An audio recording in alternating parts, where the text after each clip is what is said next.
You are listening to Viva and Barnes, Law for the People. In this episode, we talk about the Rumble lawsuit against WFA, the World Federation of Advertisers, Google losing its antitrust lawsuit, Ritter getting raided, Walz stolen valor, Kamala Harris is an idiot, Smartmatic indictment, and much, much more. Enjoy the podcast.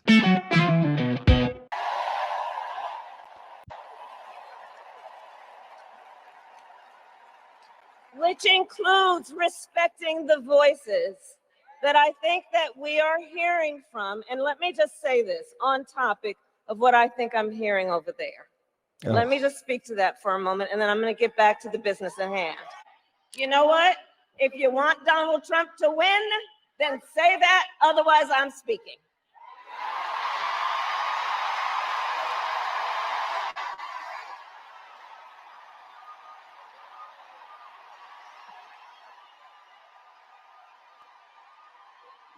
Which includes respecting the voices that I think that we are hearing from. You know what? If you want Donald Trump to win, then say that. Otherwise, I'm speaking. We're here to fight for our democracy. My goodness. We're playing it again? No, we're not. Oh, it started from the beginning. Let me interject with my humble 2 cents. You'll give her credit for one thing. They certainly will respond to what social media tells them to do by way of correcting their disgusting, despicable behavior. Someone must have gotten to her. I mean, look, I say in a cynical way, good for her for steering that ship in a 180 from her itch bay of a response barely a week earlier. This was sort of like, they said, yeah, Kamala, you remember that time when you scolded those protesters like you were their kindergarten teacher and they were naughty little boys? Yeah, that didn't resonate very well with your crowd. Maybe don't do that again. Oh, sorry, I thought that's what they wanted that day. They wanted to see a strong woman shutting down young protesters. Oh, yeah, so now, by the way, she's reading off her notes. I zoomed in on her face so you could see the degree to which she's reading off her notes because she's naturally not a nice person. She's naturally a nasty woman, to quote Trump, who turns over staff more than, I'm not going to go with that analogy, but we're here to fight for our democracy. Fight for our democracy. Looking down at the notes. Which includes respecting the voices that I think that we are hearing from. And let me just say this on topic of what I think I'm hearing over there. I think I hear. I'm listening to you. Let me just speak to that for a moment, and then I'm going to get back to the business at hand. Contrast that. You know what? A week ago. If you want Donald Trump to win, then say that. Otherwise, I'm speaking. Stare down. Little people, look at that. Oh, strong woman. Look at that. Wait, I love it. Every time I see it right now. Oh. You want more of that? Plenty more where that came from. Yeah, she's not a nice person, but at the very least, she does what is necessary for popularity. You can't hate the media enough. You think you hate them, and you know that you can't hate them enough. She is just an awful liar who will say and do anything, literally say anything and literally do anything to further her political career. I won't get into the Willie Brown jokes or the Montel Williams jokes, but I did. When I say that she'll say anything to get elected, I made a joke earlier. In case you haven't heard, she's endorsing Trump. It's an amazing thing. She just came out. She wholeheartedly endorsed Trump. She'll say anything to get elected. When she thinks it's cool to beat down on young protesters who are there protesting what they perceive to be the genocide in the Middle East, she'll beat them down. And she'll get the roar of applause from her idiot sycophant crowd because that's what they wanted that day. And the next day they'll cheer, oh, today's sensitive listening to the protesters, Kamala. The other day was Itch Bay Nasty beating down on the protesters. And we love both of them, depending on the day. And that ship will just go whichever way the wind is blowing there. But the wind is blowing another way today. Well, what's the, oh yes, that's right. Remember that whole thing, write on your receipts, write on your invoices, no tax on tips, vote Trump. Kamala heard. And eliminate taxes on tips for service and hospitality workers. Hospitality. It's a misspeak, but my goodness, it's kind of funny anyhow. Eliminate tax and tips for hospitality workers. And eliminate taxes on tips for service and hospitality workers. You know where I heard that? I heard that from such campaigns as Donald Trump. It's Biden's IRS that was coming down hard on taxing tips from hospitality workers. Eliminate taxes on tips for service and hospitality workers. And eliminate taxes on tips for service and hospitality workers. And eliminate taxes on tips for service and hospitality workers. When I get to office, we are going to not charge taxes on tips, people making tips.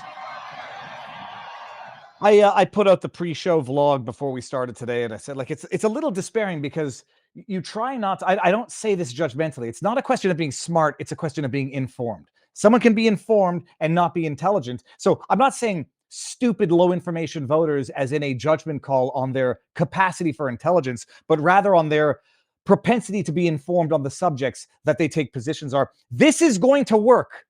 This deceitful, lying plagiarism is going to work on low information voters who get their information from the likes of CNN, MSNBC. Oh, that's a great idea. You're damn right it's a great idea. And Trump had it a long time ago. Oh, Kamala Harris, the failed delinquent derelict, like a derelict border czar, is now going to come out and say, we're going to be tough on the border. What's the other one I have here on the backdrop? We're going to get into all of this during the show in greater detail. What did she say here?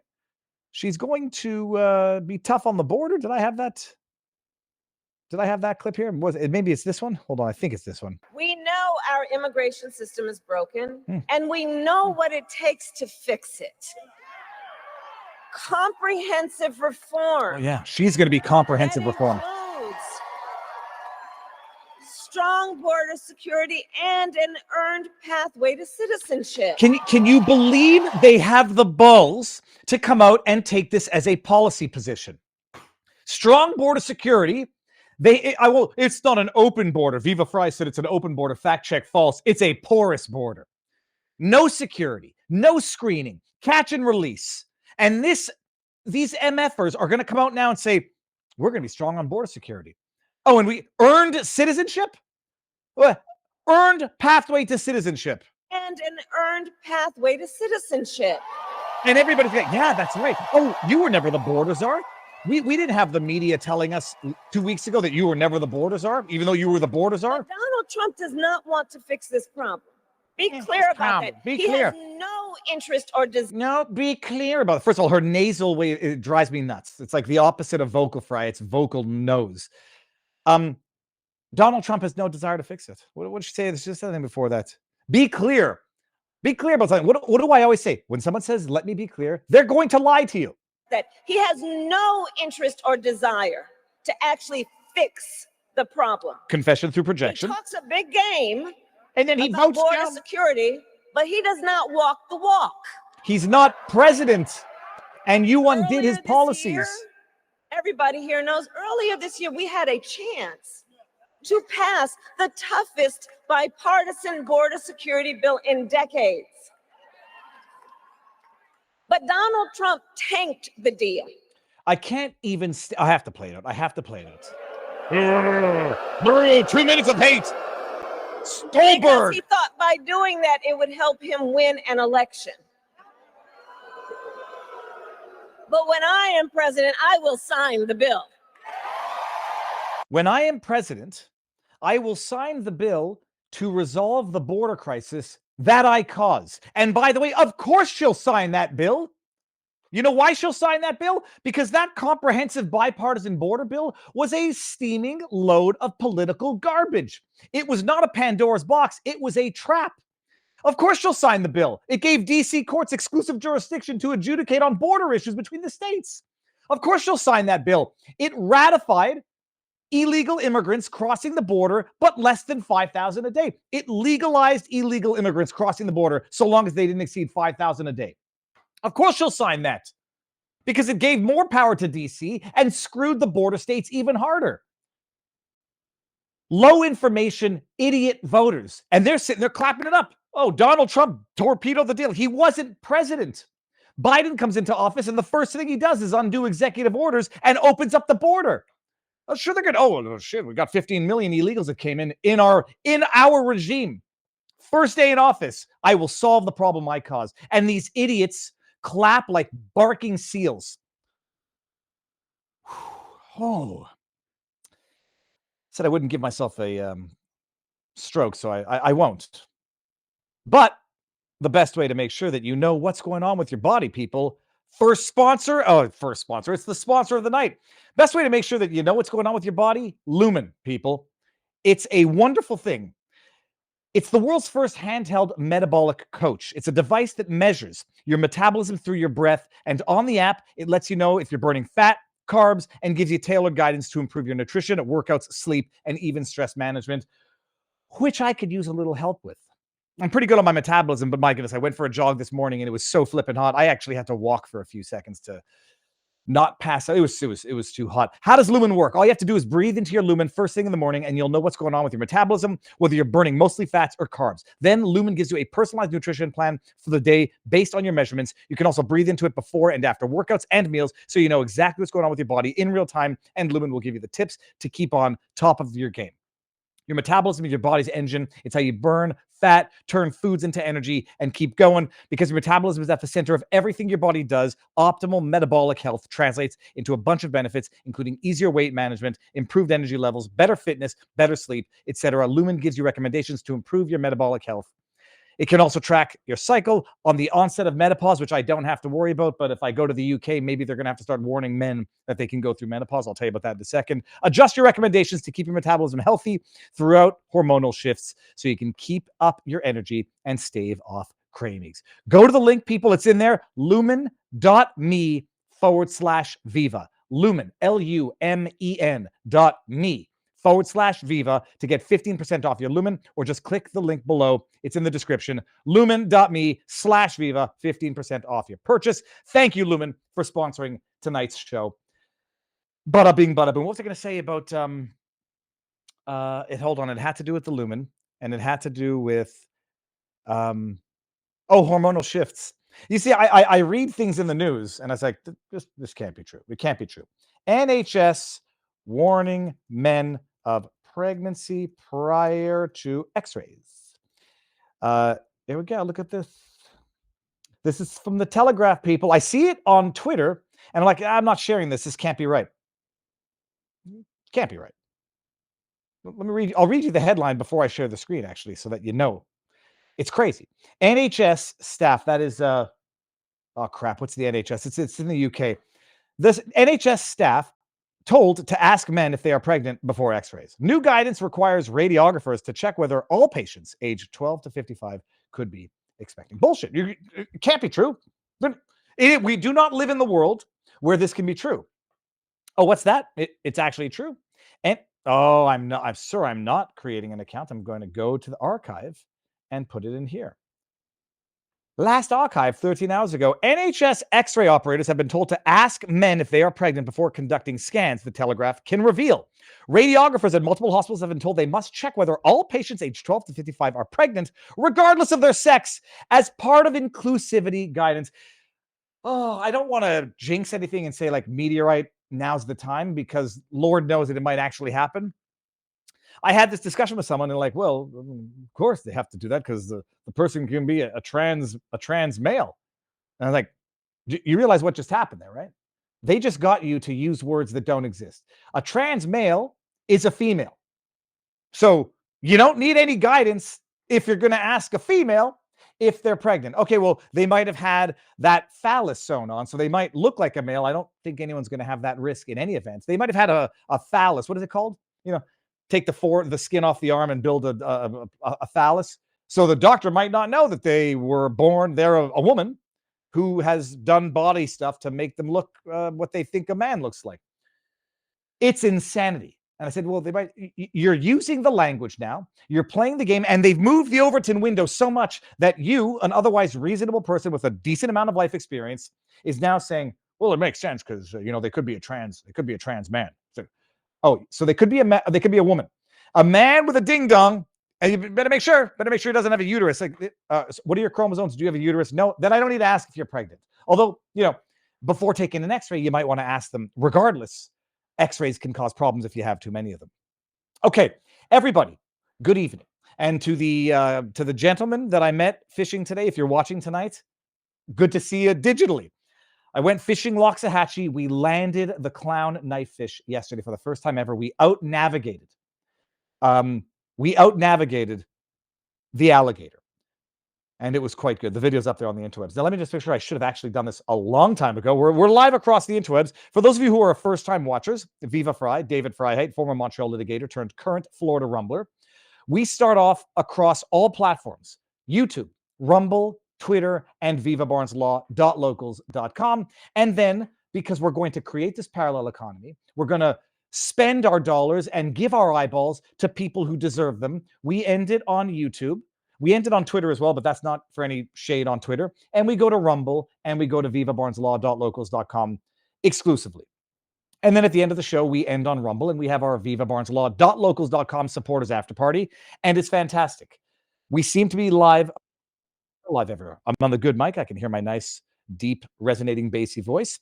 And I'm using Rumble Studio so I can do things like this now. Check this out. Can you discuss CoffeeZilla being sued by Logan Paul? Specifically, Paul wanting to move this suit to federal jurisdiction versus Texas to avoid anti-SLAPP. What grounds would he need to put in? We'll keep that, and we'll see if we get there in a little bit. By the way, it will happen that I will not get to all of the tips in the Rumble rants. I got to actually make sure that we're live on Rumble and then open it up. If I miss anything and you're going to be miffed, don't be, please. It's very difficult to keep track of all this. It's a good problem to have. Okay, there we go. We're live everywhere, people. What a time to be alive. We've got an amazing show tonight. It's an amazingly big week that we've had. Okay, I'm going to bring this one up because I saw it. What do you think about I'm joking. Whenever I see caps, I tend to read it as someone screaming at me, but I have an elderly aunt who writes in caps because it's easier to see. What do you think about the fake effing polls these mother effers are pushing on us to make us all sad boys? Why do we all fall for their bull crap? Trump's still winning in real polls. First of all, I don't know that they're fake polls. I think if you go to Predict It and what's the other one? Polymarket, where people put their money, is typically the more accurate representation of statistical likelihood of where things are at right now. Where does it have a problem? Well, they had Josh Shapiro at a 70% favorite right up until the night before Kamala Harris picked Tim Walz for VP. And then the night of, then Tim Walz bangs right up to like 70%. But then the morning of, when she actually picked Tim Walz went back down to 30-some-odd% before being picked as the candidate. Still kicking myself for having sold Tim Walz, rolled over my profits into Shapiro, and then got screwed. Because what's 2 times 0? Nothing. So the markets are an accurate reflection. The polls are nonsense. They're always nonsense. But then you can't invoke them when they're in your favor and then disregard them when they're not. And you cannot let them lull you into a faux sense of security when they're in your favor. And you can also not write them off as being totally irrelevant where you have previously invoked them as being mildly relevant when they're not in your favor. So get out there and make sure you get people to vote. Don't get despaired. We are 3 months out. That's a long time. That's like an eternity. This totally inorganic, manufactured honeymoon with Kamala Harris will fade. I would not waste any time trying to say what is a fake AI image and what isn't, and she doesn't have anybody coming to her rallies. I think it's a losing tactic. But I don't trust the polls for good or for bad. But when they are, the betting markets are a little bit different. And the betting markets had Tim Walz as the underdog right up until, and even at the underdog the morning he was selected. And speaking of Tim Walz, we're going to talk about it tonight. And speaking of liars and scumbags and pathological, immoral people who will say A and then not A, depending on the day, Tim Walz, the campaign actually had to, this is from NBC News, they've had to now backtrack. Remember the whole thing about the stolen valor and the Mockingbird media, the propaganda arm of the Democrat Party, came out and said, it's not stolen valor. He served in whatever he did for 24 years. And now, after they lie to you about that, they lie to you, and then they tell you the truth a week later. Tim Walz misspoke when he discussed using weapons in war, campaign says.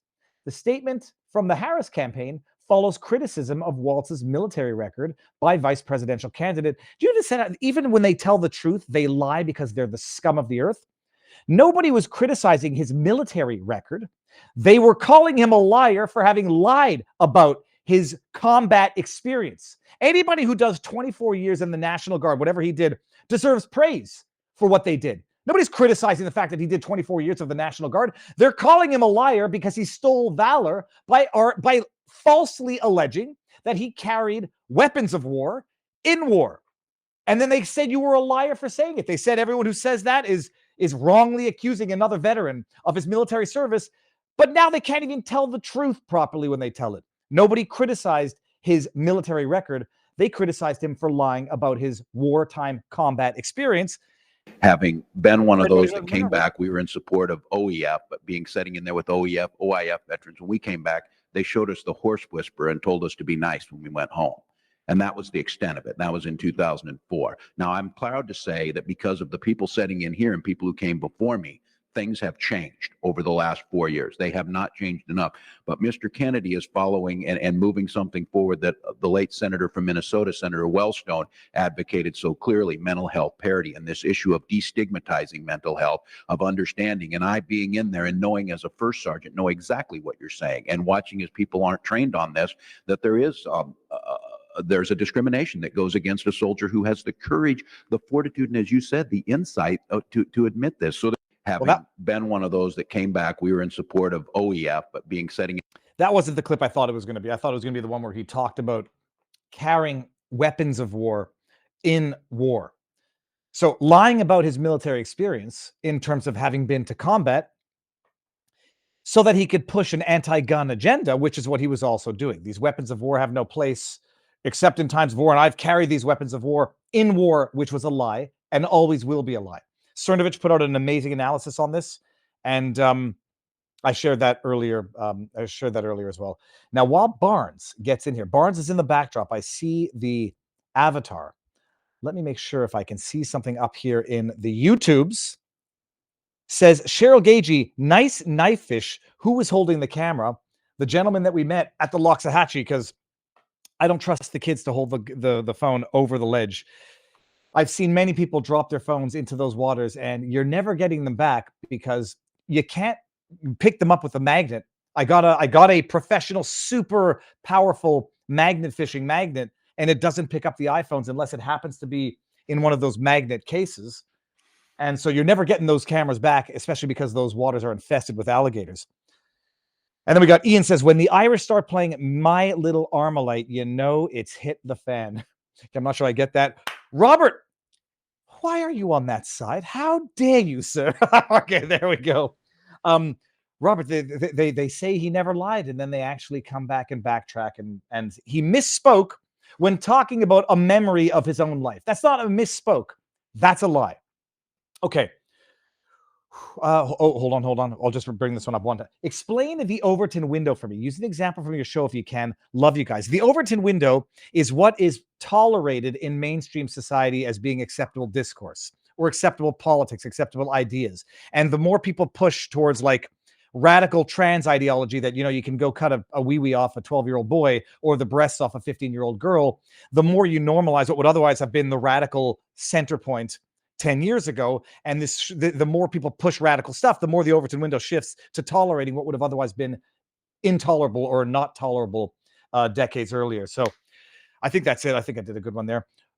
Robert, sir, how goes the battle? Good. The only annoying thing is the camera thing. I'm gonna fix. I'm gonna make sure I'm doing it now. I got 2 recommendations, and we'll see if it's not a problem on our end or a technical problem, or they'll figure it out. So yeah, you're not using. Amazing is you go to the camera thing and it says you have this option, but you click on this option and it won't load. What do we say here? Speaking of the JFC stands for Jesus effing C. Conservatives quit the stolen valor BS. Focus on the federal stolen valor law he broke when he lied about his retirement. That's what we're about to talk about. We're talking about that. Robert, so first of all, book behind you, because that's an interesting one. I can't possibly read the white on purple. What is that there? Esquire's Handbook of Style, recommended for anybody out there, but particularly for you got a son, younger son or nephew, or that it's a good little guidebook on rules. It's almost as I also like the old English book that was written in the 1850s that they've re-updated over the years on manners, proper manners from an English style. That's also useful in that regard. And the cigar? A Partagas cigar. I always ask the question just because it was the ritual earlier on. I have no idea about anything of cigars except for Cohibas, which my dad used to have. He's still alive, but he used to have them. Because you're Canadian, you got the real Cubans. Yep. But the thing is, he got the real Cubans, except they were always stale, dry, moldy because he didn't have a proper humidor. So, that's too bad. I don't know. There's actually a cool little cigar shop in Toronto that got Cuban tobacco shipped to them directly, and they made their own cigars with Cuban tobacco. Been there since the 1960s. I'm screen grabbing this. Says Viva, look at your ex live stream. I posted the laws he broke. Oh, well, okay, we're gonna get there. Robert, what do we have on the menu for tonight? It's gonna be a well, one of them is did Walz violate the stolen valor law? For those that may not remember, the original version of the stolen valor law was struck down by the Supreme Court as unconstitutional. So some people think the older law still applies when it doesn't. There is a new law, and we'll discuss whether or not it applies to the situation with Walz. Big antitrust decision. We've been talking about variations of these cases now for years. The first big judgment came down concerning, did Google violate the antitrust laws? Are they an illegal monopoly? Big decision that has big ramifications going forward. Rumble and Elon Musk team up to sue the woke advertisers doing a corporate boycott on the same or comparable antitrust grounds, and they get immediate results, at least in part, right out of the gate. You talked to Pavlovsky earlier in the week, the CEO of Rumble, and what he predicted came true within 24 hours of the outcome. We have but it's and where does the mindset come from? The mentality come from these corporate blacklisting that is occurring based on ideological purposes of alternative platforms, platforming independent voices. The Ripple gets a final win against the SEC in the ongoing crypto battles by the Biden administration.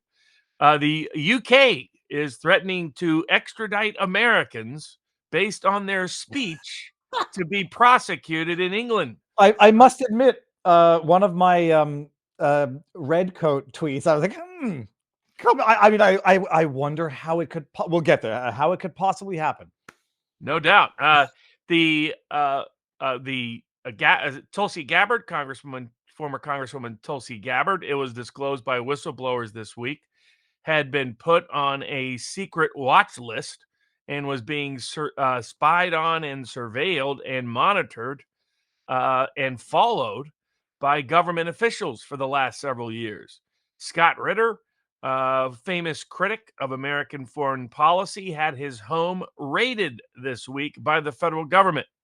This appears to be political payback, and they're using and abusing that same law they used against General Flynn, the Foreign Agents Registration Act, that somehow managed to never get used against Hunter Biden and the Biden family, despite additional disclosures in that Hunter Biden case upcoming in California concerning exactly that illicit activity. Speaking of political lawfare, Robert Kennedy Jr. spent this past week in New York state courts as they try to strike him from the ballot, disputing his residence.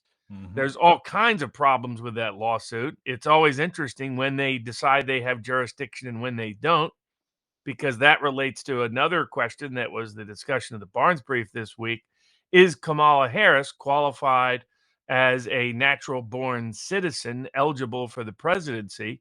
And this relates to another legal policy dispute between Harris and Trump, which is whether birthright entitles someone to citizenship in the United States as a matter of constitutional law. We've got updates, unsurprising if disappointing updates in the Brooke Jackson case against Pfizer.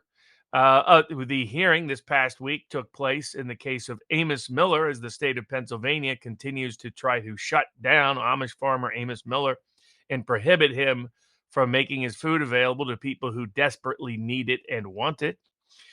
Many vaccine mandate updates across the country. We've had about a half dozen decisions over the last 6 weeks over where those cases are going in terms of Title VII discrimination or First Amendment discrimination, particularly. Nick Rekieta had some big news in his case that we'll have an update on. How do they really pick juries, and when is it unconstitutional? Second Circuit case gave some direction and guidance on how our juries are really picked in American federal courts. Did Yale get out of its suspension and refusal to refund tuition when it decided not to allow on-campus activities? And was the Second Circuit particularly deferential to Yale, and might that reflect some of who's on the clerkships up there? We'll discuss that in a bit. Of my once would have been, could have been, but not alma mater. Secret Service decided to do a little raid on a little salon without any approval. Iran, supposedly, maybe not Iran, the Trump campaign. Maybe the source of that hack is a little closer to, I don't know, Lynchburg, Virginia, maybe, or other places in Virginia. Langley, maybe, might be more applicable in particular. And then Kamala Harris's ties to various left-wing organizations being exposed and brought up on our board as a couple of the topics they wanted us to cover. So just a few cases on the docket tonight. Well, let's start. I don't know which one we start. Let's start Let's start with Walz, the commie governor of Minnesota. So I will bring up, let me see, I'm going to get to the live stream of the Stolen Valor Act of 2013. I'll bring it up in a second. To summarize for those who don't know, there have been numerous accusations against Tim Walz. I will never be able to say his name without kicking myself for that. I should not be politically betting. I can't deal with losses. I'll never stop. I can't steal it. Okay. Tim Walz, if you want, anybody out there, you want a whole list of political bets, sports bets, futures bets, week one bets, we got them all up at sportspicks.locals.com. We got, 30, 40, 50, depending on the sport, depending on the outcome, bets already up.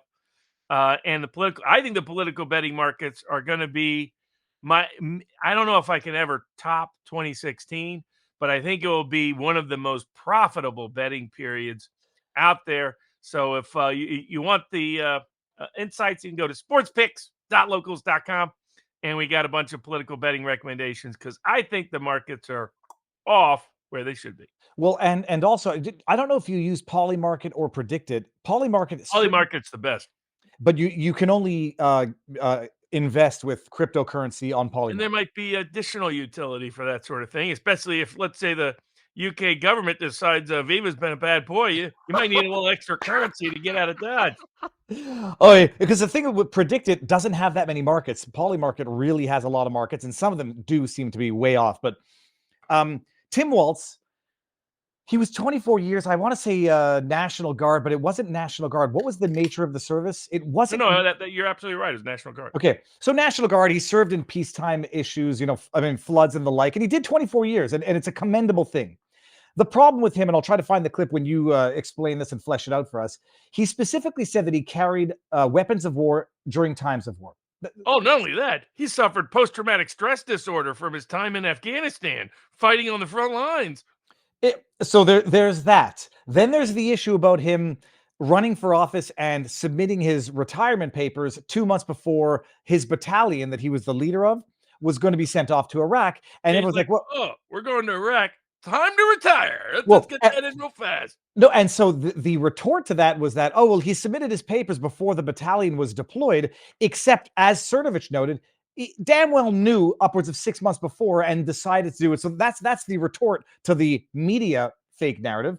But the bottom line, he objectively outright lied about having been in combat. I thought it was only once, but apparently it's more than once. And now he's got to backtrack. He misspoke. People are suggesting he might have violated the 2013? Right. Well, because some people don't remember that the old Stolen Valor law was struck down by the Supreme Court. So under the old Stolen Valor law, he would be completely guilty. But that stolen valor law was struck down by the Supreme Court correctly, in my view, Mhm. because they said, look, you're criminalizing speech. That if someone, claims to be something that they're not, but there's no consequence of that other than in the court of public opinion or politics, then you are criminalizing pure speech. And so the original Stolen Valor Act was struck down as unconstitutional. So they came up with a new one in 2013. And what this required is it reduced the criminal scope of the Stolen Valor laws to fraud. So, in other words, you have to have actually obtained money, Benefits. property, or something of value Yeah. for your false claims of military heroism. Not to play devil's advocate to look to criminalize speech where it shouldn't be, but what is something of value defined as? Political Yeah, profit? Is that something of value? it's going to be historically First Amendment interpreted. So it's going to be that it needs to be something analogous to consumer fraud laws in order to be constitutional. Because if something is of value is merely the increased your chances of winning an election, then the problem is then you're right in the core of free speech. Yeah. And so something of value has got to be something like the equal to what's before it. In Well, other words, money, property, something analogous to that. other tangible benefits. So obviously, if he were to have received any sort of compensation for post-traumatic stress disorder for combat that he never saw, that would Or be a higher retirement designation. Like maybe he didn't get it, but maybe he tried. For example, because of how and when he resigned, my understanding is that required a demotion because he didn't finish certain coursework and duties and obligations, a demotion in his status, which would in turn impact his pension and benefits. And did he falsely apply and claim to be a higher, because he throughout his after he resigned, he lied about what status he had. He had been demoted because of how he resigned, but he kept lying about that until just now, really. Mhm. And so, did he lie when he applied for benefits? Did he lie when he applied for any other kind of pension or other aspects of monetary tangible benefits from the government? And that's why if this was J.D. Vance, if we just changed the names from J.D. Vance to Tim Walz, J.D. Vance would have already not only stepped down from VP, he would have resigned from the Senate because the media would be talking about this nonstop 24/7, demanding full disclosure of what he submitted to the government. Yet the media here, of course, is doing their typical propagandist job of illicit campaign contributions, misusing their monopoly of the airwaves, all of which should be civilly and criminally investigated. I mean, if we're serious about restoring constitutional democracy, the media needs the CNN, ABC, NBC, New York Times, these big, but definitely the ones that have access and monopoly on the airwaves, they need to be subject to civil and criminal investigations because they become nothing more than the Pravda for the Democratic Party. But the big question is, what did he submit? I mean, what did he submit to the government? Has he ever made a false statement about his background in terms of most likely his status that was demoted from in any application for any kind of benefit ever from any U.S. government agency? Because if he didn't, then he knows he's been lying all these years, right? Either he knew he was publicly lying because he admitted to the government he didn't have that particular status, or he also lied to the government as well, and then he did commit a federal crime. And you got a real criminal on the ticket for the Democratic Party. Sorry, I got a tickle in my throat. Now my eyeball is watering. What would be required actually to find out? I mean, FOIA requests for. Well, no, I mean he would. You need media pressure on him to disclose it because now, if he was a Republican, the military would leak it like they did in 2022. Remember, they leaked records about political people repeatedly to a Democratic request. Admitted later, golly gee, oops, we just made a mistake. They're not going to do that with Walz because they're so ideologically aligned with the Democratic Party. But there needs to be media pressure on him. Of course, if he doesn't do it, then I'm sure J.D. Vance might have that question for him in the vice presidential debate. It's unbelievable. It's really, it's just scoundrelous, unbelievable. You've also seen, Robert, now that Kamala Harris is adopting Trump's campaign policy of no tax on tips. Not only that, she's running against whoever the president is. whoever the current administration is, she's going to fix all those problems of the current administration. She's going to do something about inflation. She's going to do something about whoever the current administration doesn't know what's going on.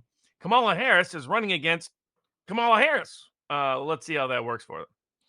I'm going to get to the tips afterwards on YouTube and everywhere. But Viva, I sent you a Rumble ad yesterday. It would be an honor to participate in this parallel economy with you. Keep up the great fight, my brother. And that is Cultivated Mind. I screen grabbed that, so I'll get to you afterwards for sure. Folks out there, you can, if you don't like ads and all the rest, or you just want to support independent free speech platforms, you can now become a premium member of Rumble, which I've already done.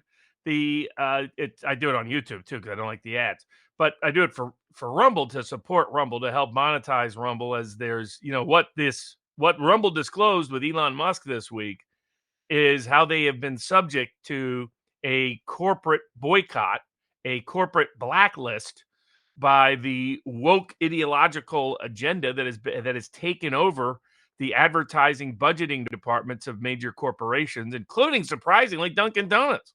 Dunkin' Donuts supposed to be American. I used to eat there when I was a kid. My dad loved their eclairs. And now it turns out they got a bunch of commies controlling their advertising budget. The eclair. We're going to do this one, and then we're going to go over to Rumble, because this is the one that everybody on YouTube should need to hear about.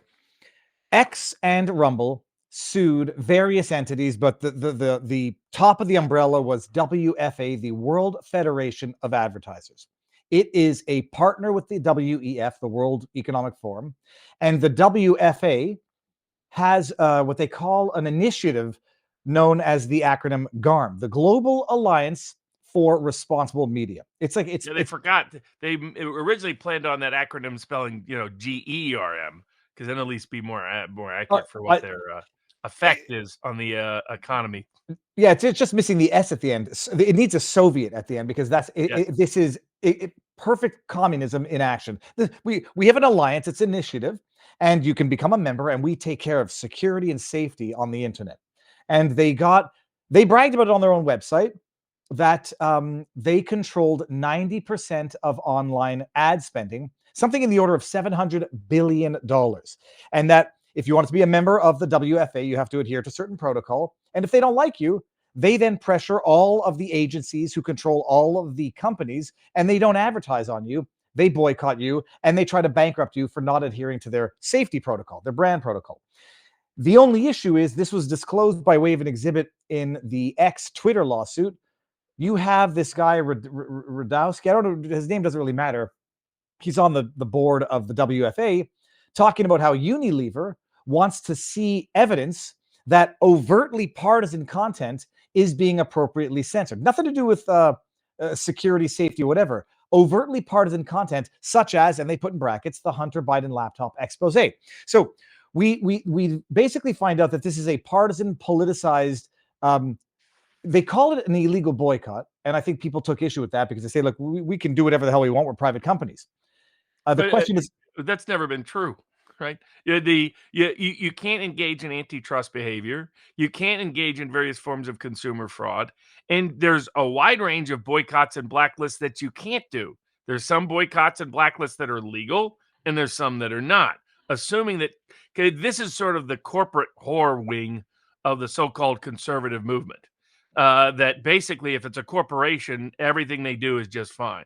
This is the quote-unquote libertarians who aren't really libertarians at all, because when it comes to individual liberty versus big corporations, by golly, all they care about is big corporations. We have a Supreme Court justice. That's all she cares about. Amy Coney Barrett is big corporations, not individuals. But that has never been true. I mean, it's partially a populist libertarian divide, but it's also just not accurate as to the law. No, as a corporation, you don't get to do whatever you want.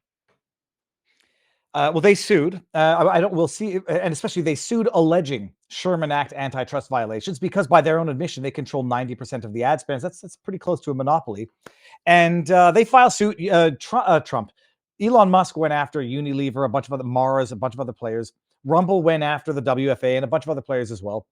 And within 48 hours of these lawsuits, the WFA, the World Federation of Advertisers, announces they are disbanding their Global Alliance of Responsible Media initiative. Just like that, up and run. Chris Pavlovsky, he was on the channel on Tuesday. Oh, it was Wednesday, maybe Thursday. He predicted, he says, by the end of the year, I think they're going to be done. 24 hours, they announced this initiative is winding up. People, Robert, are asking, they're just going to get away with murder, like there will be no discovery, etc. My understanding, I'll defer to your obviously better judgment on this. I don't think this avoids any discovery. The entities are still there. They still proceed with the litigation. If they try to get it dismissed, that would preclude discovery. But the initiative, okay, fine, the initiative has been disbanded, but the entities and the liability for past wrong still exists. And this is not a get out of jail free card. Unless they get this case dismissed, it still proceeds forward with the possibility of discovery. Exactly. And this is, some of us have been arguing for a long time that the ideological indoctrination and idolatry of the sort of the woke elites that have hijacked universities, hijacked big tech, hijacked advertising budgets against the economic self-interest of the stockholders of those companies, against the economic self-interest of the students in those universities, against the economic self-interest of the consumers and the American public, as well as the constitutional liberties implicated by this behavior, that one of the best mechanisms and methods of legal attack would be antitrust laws. And here I'm with more Matt Stoller from the left and other people like that. I'm on the populist side of the antitrust laws. To me, the Rockefellers of the world and the Bill Gateses of the world dominating and monopolizing the economy is not my idea of free enterprise. And for those that don't remember, Adam Smith, the free market champion, said long ago, aggregations of capital are a far greater threat to the free market than aggregations of labor. They always seem to forget that at the little libertarian get-togethers of these corporate whore types that have taken over and captured the legal academy. So my view is that the antitrust laws exist for a reason. We want true competition. We do not want someone to be able to monopolize the advertising budgets of major corporations and use them to deter competition. Nor do we want it in the big tech arena or in the university arena. The ideological takeover and monopoly is anti-American. It's also anti-freedom and anti-free market. And in this capacity, Rumble's suit was, I think, a robust suit, still is a robust suit. What they've done is they've just limited the scale and scope of the injunction and future damages claims, but they haven't removed the past damages claims. And how did the woke nonsense take over? I mean, Hollywood's losing money, pound over pound, dollar over dollar, euro over euro, because of the ideological indoctrination. They just completely butchered one of the last great brands of Disney, Snow White, by having these fake dwarfs, because they don't want any actual little people running around, and and this total woke nightmare. Whereas, the heroes, the whole nature of Snow White, aside from the fun dwarfs, was the prince saving the princess, one of the oldest stories known to man. But that's way too, chauvinistic. So can't have that. She's got to save herself. That you're destroying a story. You're destroying a narrative. You're trying to destroy a culture. These people have, and that's the other reason why this nonsense of these corporate idolaters in the conservative movement, you're going to kill America. You're going to kill the culture with your nonsense. There's some things that are of greater moral value and virtue than the almighty ball of corporate culture. And that's what's happened here. What the woke people did, they took over HR departments at major corporations. They took over the advertising budgets at major corporations. They took over the screenwriters and the people producing content in both institutional media and in Hollywood. And they took over the universities. And they understood those are the four centers of culture in America.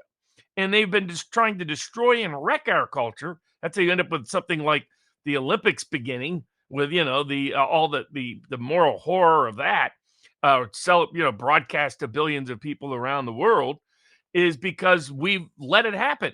And mostly it's because the so-called conservative legal academy has been like, oh, no, antitrust is bad. It messes with the wonderful corporations. Have you not, they got a little ball statute, in their legal libraries to almighty corporation. We must bow. That's who these people are. And it's a horrendous, and it's been horrendous for a while. So it's congrats and credit to Rumble and Elon Musk for exposing this, because what they've done, I mean, you can read a bunch of digital publications. And what they did is they said, you don't want your advertising dollar next to hate speech, right? You don't want to be associated with racist and so forth. And they use that pretext to justify putting it next to trans ads, putting it next to things that actually are extreme, while using it to blacklist conservative content creators and any dissident content creator. You look at Rumble, some of its biggest broadcasts are Russia Today, Glenn Greenwald, Kim Iverson, Russell Brand, Jimmy Dore, people that, like Joe Rogan, are likely going to vote for Kennedy in the presidential election, not Trump. But because they're independent dissidents, they too are dangerous, extreme speech. I mean, they targeted Steven Crowder, but he's not their only concern on Rumble. They targeted Alex Jones, but he's not the only one. And so we've allowed these corporate monopolies and corporate capture and there's been a capture of the corporations by the woke to completely contaminate our culture and do so in a way that violated the laws of the United States of America. And credit to Rumble, credit to Google, and it's a good transition to the next topic. Thanks to the states that brought the suit, along with the Justice Department, against Google to expose that all of these big corporate, the only way they could push this indoctrination is through illegal monopolization. They could not have done it, but through illegal monopolization. And it's time they pay the piper for their illegal acts, because illegal monopolization is illegal in America. Before we get there, and this will be the last what we'll do on YouTube, I want to just bring up a tweet from Dan Hartman, who's Sean Hartman's father, and I say that it's easy for everybody to move on with their lives and sort of forget what's going on, but he puts up this tweet, and it's just horrendous. His son is the one who died 33 days after the Pfizer jab. It says, "This is what I'm left with, talking to a grave, talking to grass. Nobody has been arrested. It's hard to believe in justice anymore. The huge accounts who could help me with a simple tweet, they chose not to. The rich who claim to have my back have donated nothing to the only lawsuit in North America against Pfizer for wrongful death. You wonder why I'm mad? Really? You want me to fight and you refuse to help? Be fucking thankful. This wasn't your child. Seriously. Well, go fuck yourself." You can't blame a man for being angry beyond words, but there's a Give, Send, Go, which I'm also going to share right now, and I'll share the link.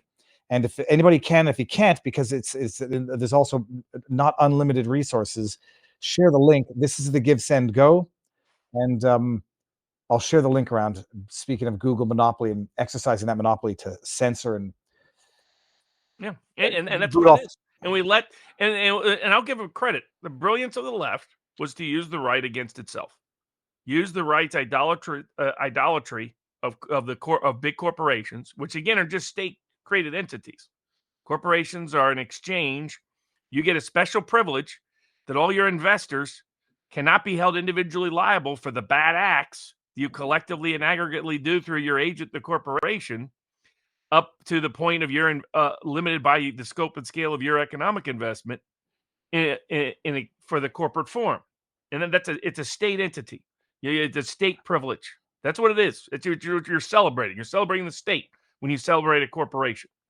And they use the corporate form in substantial part to be able to indoctrinate our own kids and an entire generation against our culture and our beliefs in ways that has caused and wreaked havoc in our culture. And has caused specific economic harm to the ability to compete. And so and none of this could have existed but for monopolistic practices. Just like the people pretending Google had a natural monopoly. No, they didn't.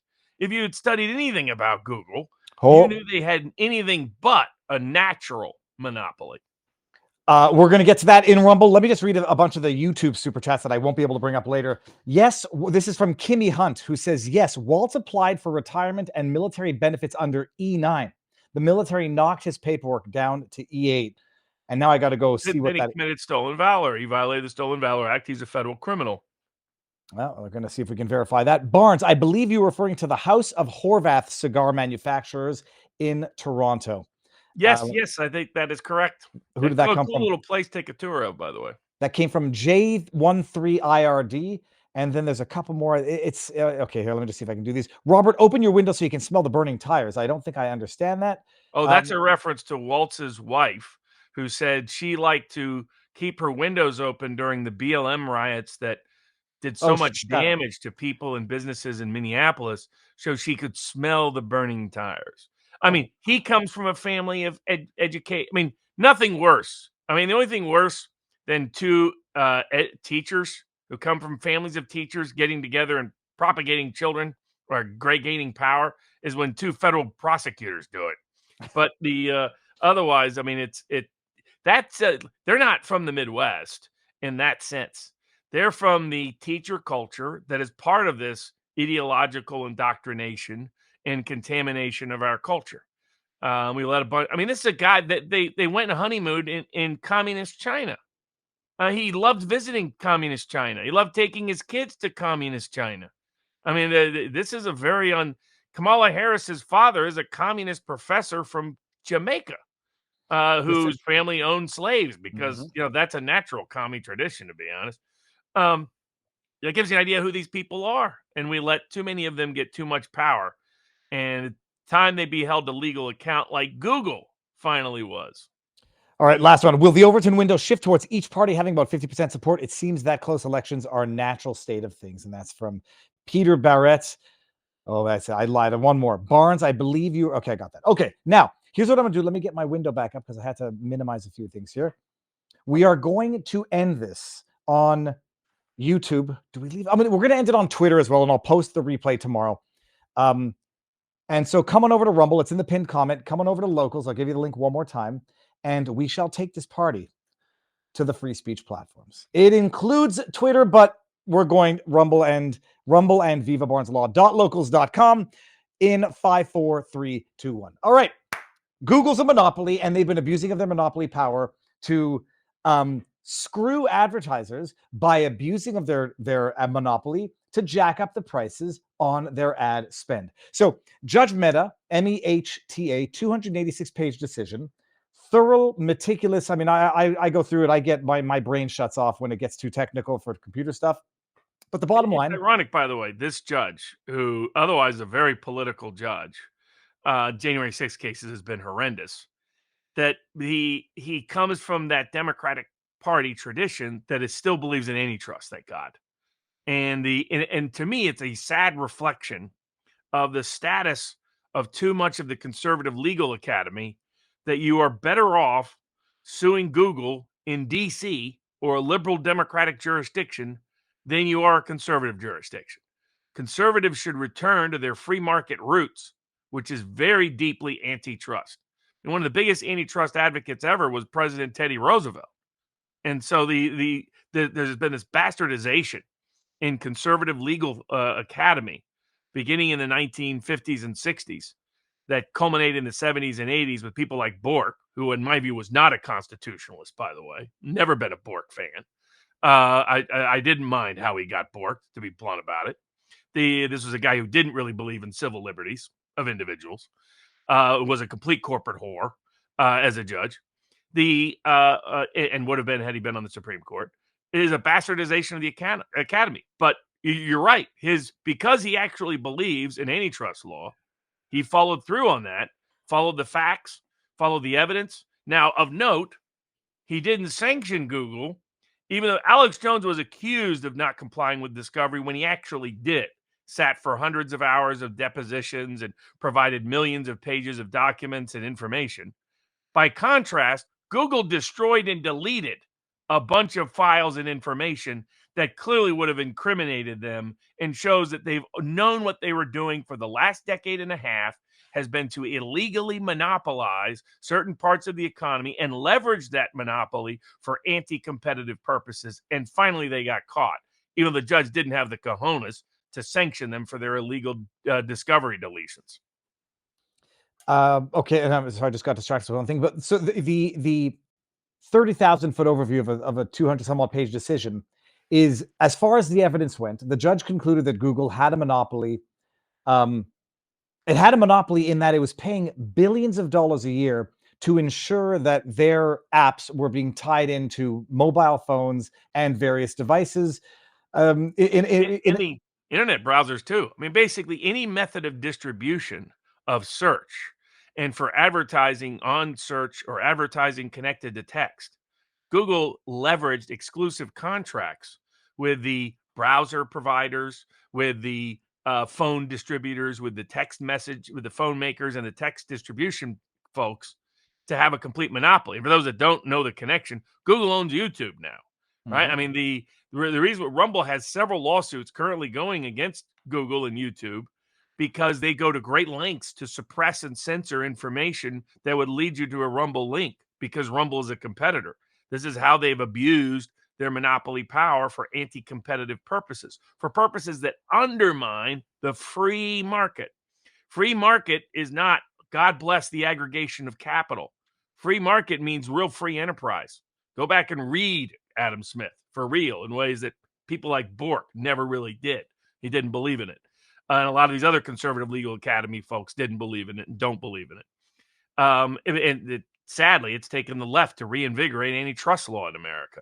But most of the state attorney generals who sued are conservative, but come from the populist tradition more so than the libertarian and the corporatist tradition within the legal academy. And that's why we got to the case we got to. But they had exclusive contracts with all the distributors, whether it was your cell phone platform distributor, whether it was your search, it was your browser distributor, whichever one it was, they designed exclusive contracts to say, we're going to monopolize the market and we're going to prohibit competition.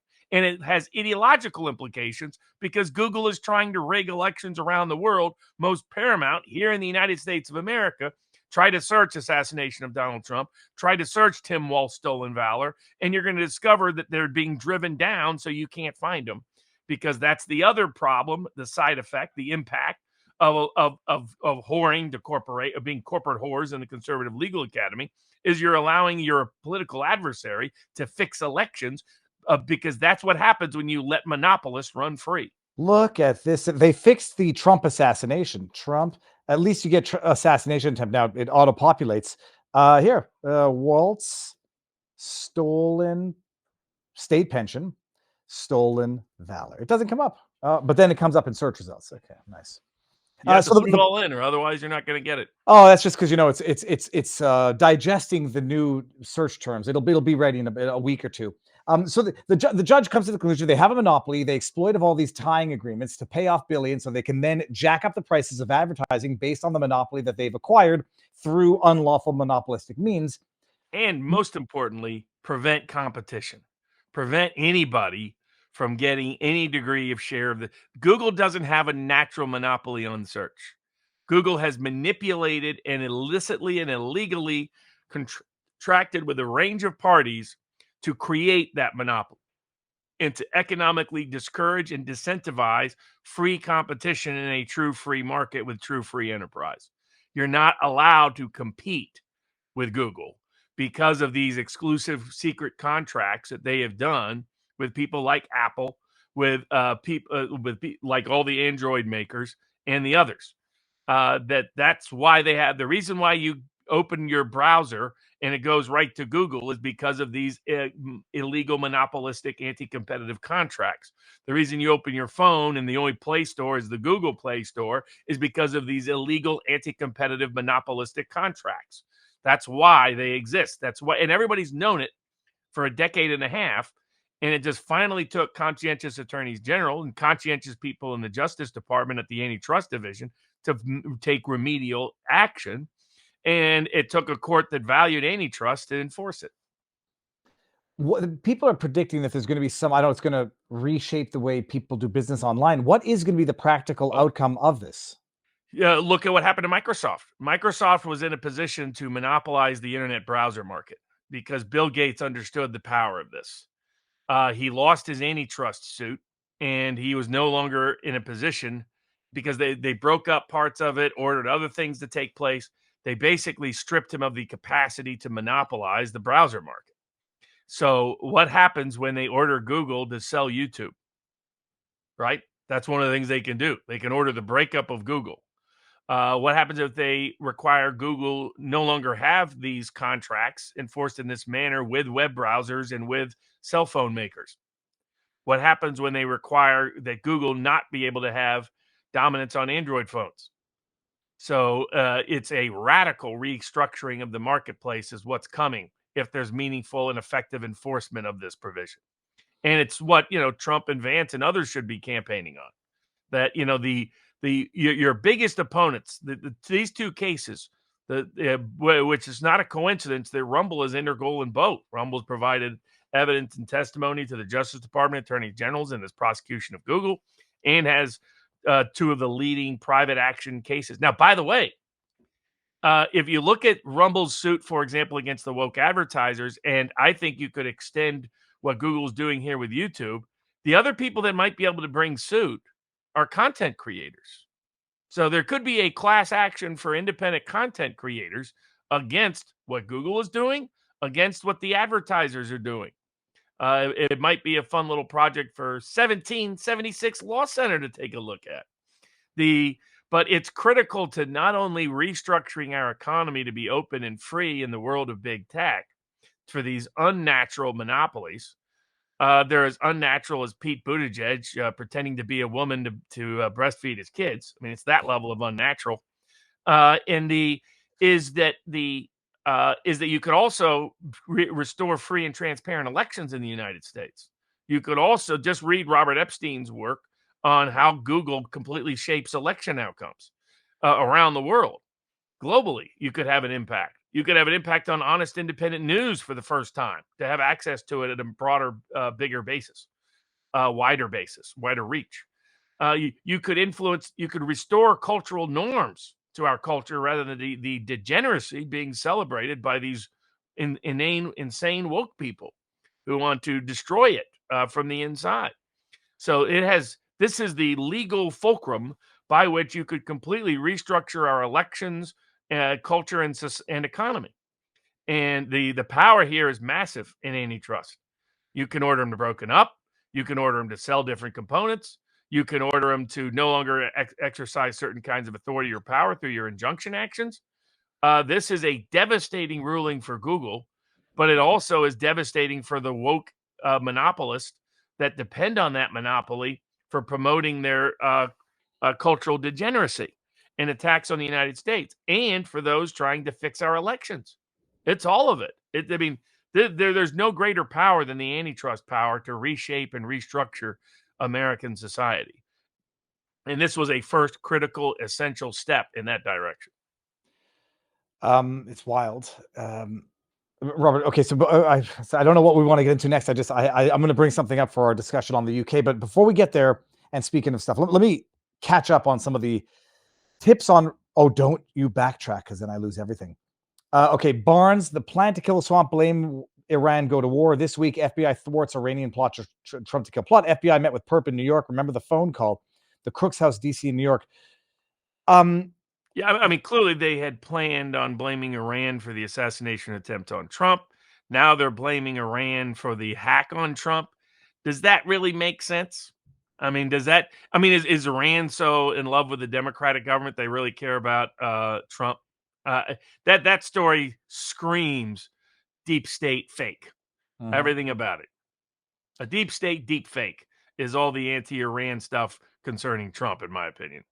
Entry required reminded me, yes, they got me one of the magnetic fishing kits. Too bad it doesn't work on the dropped iPhones, but hope you and the kids enjoy using it. We do.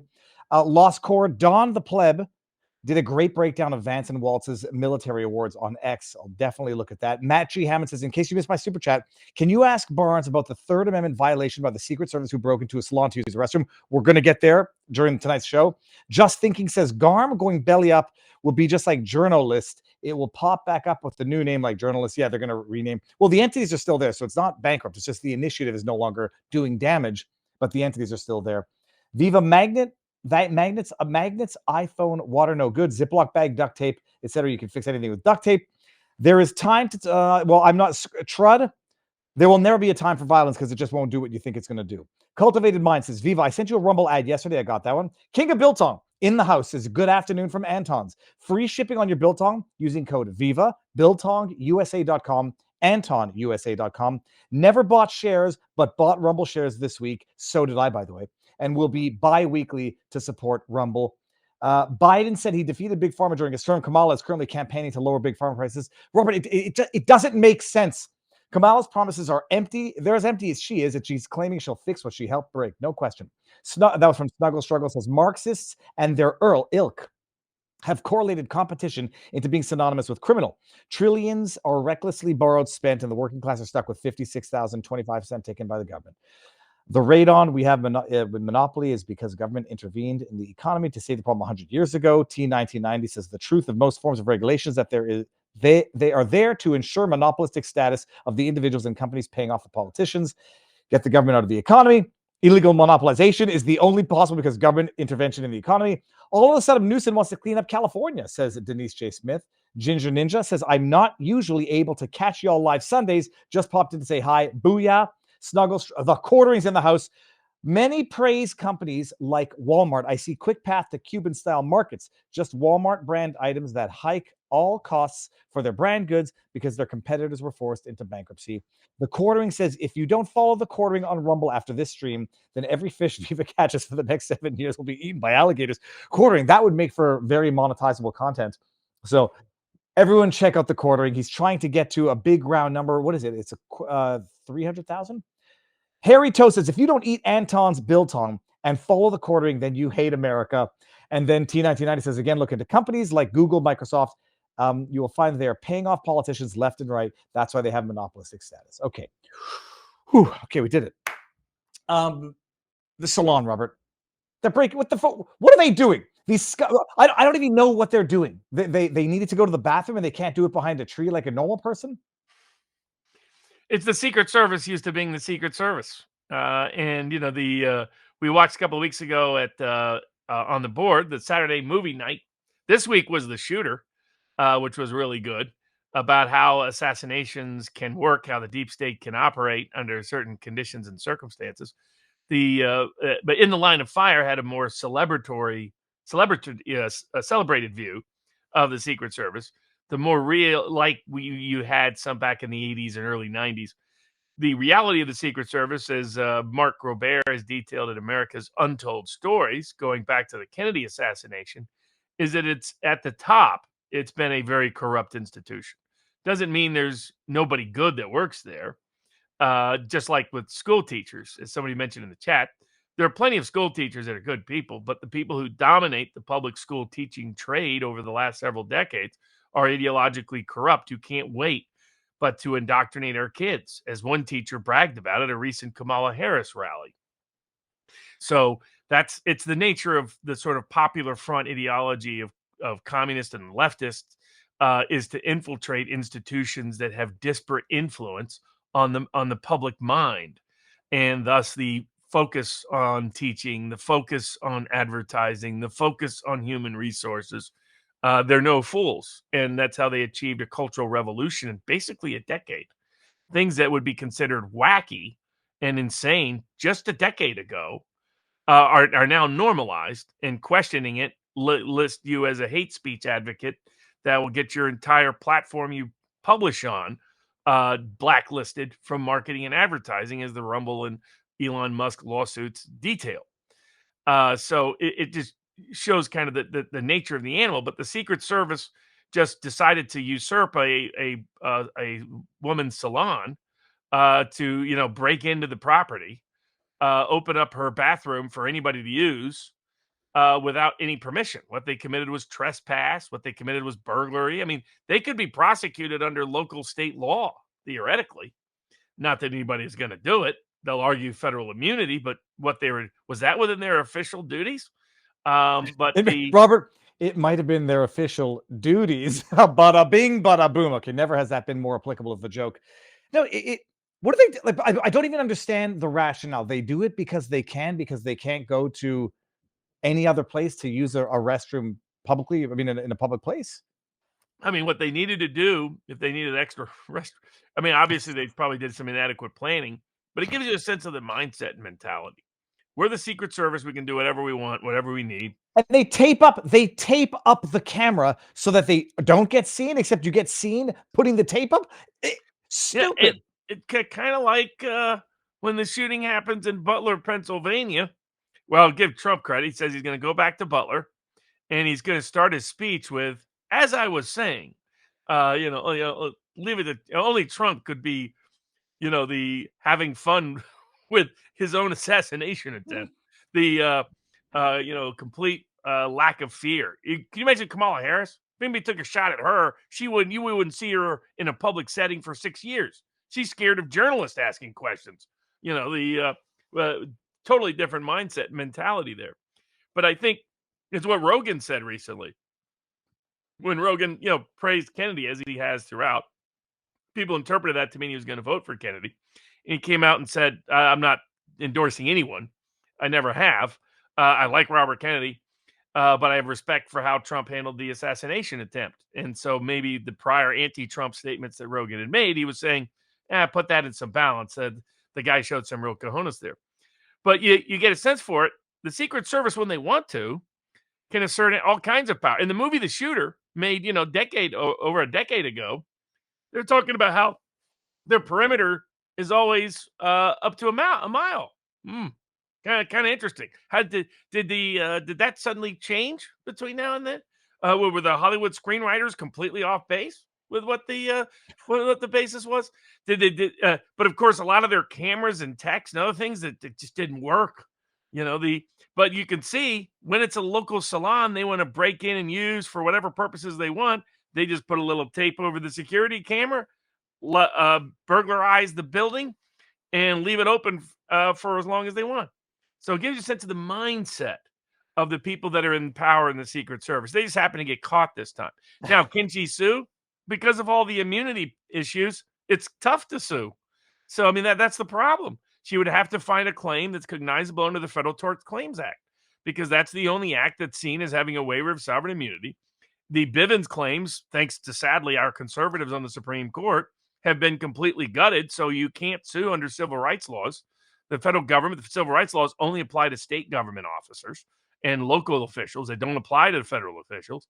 In the Bivens Act, Bivens has said that when they violate certain constitutional rights, you can sue, but they have drastically limited that to just the Fourth Amendment and certain Eighth Amendment circumstances for prisoners in custody. That's it. I mean, as a whole, otherwise you can't sue the federal government for monetary damages for doing things like trespass, burglary, usurpation of property. Robert, it's not going to be a segue, but it might be because, just people knocking at your door. I'm just paying attention to what's going on in the world. I swear to you, I've never seen anything like this in my life. It's like the UK government is deliberately trolling the world to make it look like Orwell's 1984. This is from, hold on a second. Let me get this out of here. Get out of here. See this, get out. What are the lead UK government? We are the lead UK department for immigration and passport crime policing, homeland security, etc. And they literally just put this up. Knock, knock. Anyone who commits violent disorder should be expecting a visit like this. What's your name, Chief? Yeah, lovely. Expecting you. Yeah, have you ever want to come in? Yeah, just Lovely, thank you. I'll be expecting you.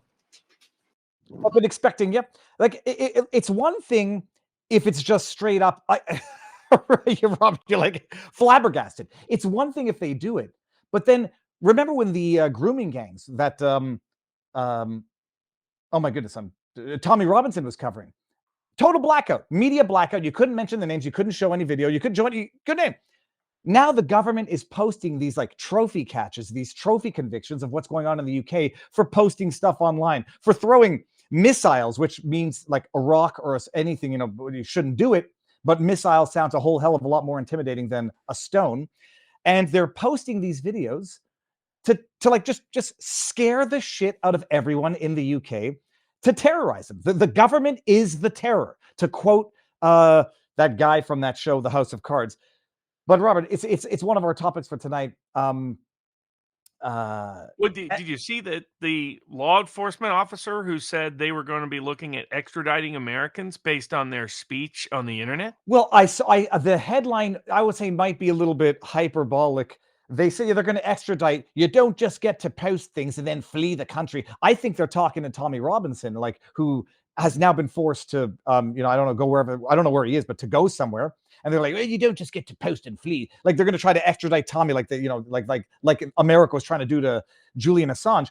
Robert, what are the chances in hell that what would have to happen between the UK government and any foreign government to extradite anybody based on social media? Let's not say, like, I don't even know what it is, what you would have to do on the internet. You threaten to murder someone, obviously you would expect to face the consequences, but how would it even go about happening that any country would extradite to the UK for a social media post? Well, what's interesting is this is a case that the Julian Assange precedent implicates. And maybe in part why the U.S. settled it was before it could become a full precedent. Because what that precedent established is that in UK courts, so for those people that don't know, Europe does not have the First Amendment. Americans do. And so attempting to extradite any American or any person who engaged in activity in America for activities protected under the First Amendment is not permissible under any of our extradition laws. So they would have no right to extradite any American for First Amendment protected activity. The second issue, though, is where there is a free speech protection. It's one of the only benefits to their global laws there in Europe, various European conventions that they've all been signatories to, is look at the Julian Assange case, which required certain kind of speech protections for as applied to extradition, either request or grant by a European country.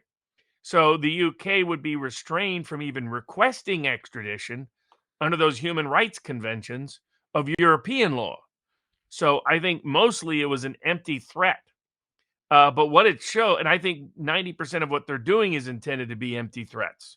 The mere fact they're saying what you comment now on social media in the United Kingdom can lead to criminal prosecution and years in prison shows you where Obama wanted to go. Obama kept saying, if we could just, get control of the misinformation problem, then everything would be fine. Hillary Clinton planned on implementing these kind of policies. You now have a Labour government in charge in the UK for the first time since, I think, Tony Blair and his successors. And you're seeing how nuts these people are. This is Tim Walz, the VP candidate, is publicly stated how he doesn't value free speech and thinks the same way the Labour Party does, the same way his ideal government, the Communist Chinese Party, has behaved. And this is a guy, it was amazing. Their degree of disconnect. Like, they're putting out signs about, my body, your choice, how terrible that is. These are the people that just mandated vaccines on everybody. Do they have no self-awareness at all? That they're reminding you? I think they have no self-awareness, or they are just means to an end, and they'll say whatever, they'll justify whatever they want to do in the moment that they're doing it. And this Walsh, I believe in small town freedom. Really? He had one of the worst lockdowns in the country, in the world. He had a snitch line. Let me pull it up. Rat out your neighbor if they don't comport with my extreme lockdown policies. That's why he is mostly despised in small town Minnesota. His support in small town Minnesota collapsed in 2022. The only thing that saved him is all the commie Swedes that exist in Minnesota and the Twin Cities, which is like little mini Commieville. And they're over half the vote in that state.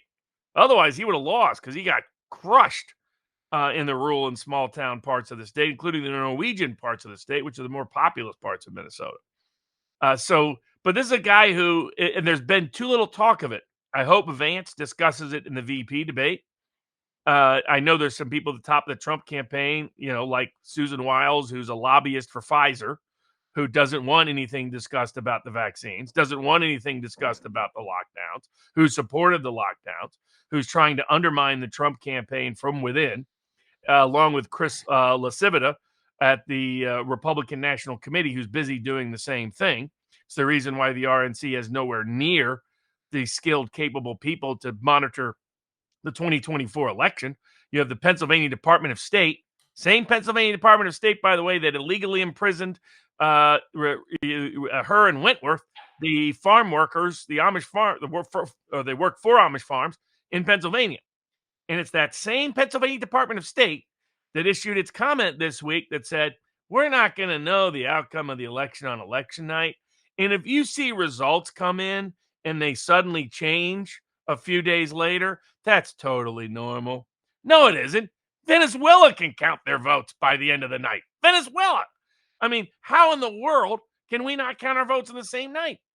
But it gives you an idea of the mindset and the mentality of these corrupt agencies. But the fact that Walz and Harris have the same view as the United Kingdom when it comes to free speech, which is they don't believe in it. They believe it should be censored under emergency exceptions, public health exceptions, public safety exceptions, gives you a mindset of, what the dangers of what we face. But the UK has no constitutional authority or legal basis to request the extradition of any American based on their speech in America. What about a Canadian residing in America? Same protection applies. Because I did tell them to go fuck themselves multiple times. only twice. And I called them a redcoat. I now understand the redcoat, Robert. There's a judge. I gotta bring it up. He's literally wearing a redcoat. This is a judge who's admonishing somebody as he sentences them to 20 months for participating in. Listen, you have been committed for sentence, having pleaded guilty to an offence of publishing written material. Listen to that. Threatening, publishing, abusive, or insulting. Publishing written material, which is threatening, insulting. Public. I mean, it just gives you UK has completely lost its way. It's why we separated from them in the first part. So they're back to their kingly way. No, and then I love the replies, because when they don't disable the replies, they just get dumped on.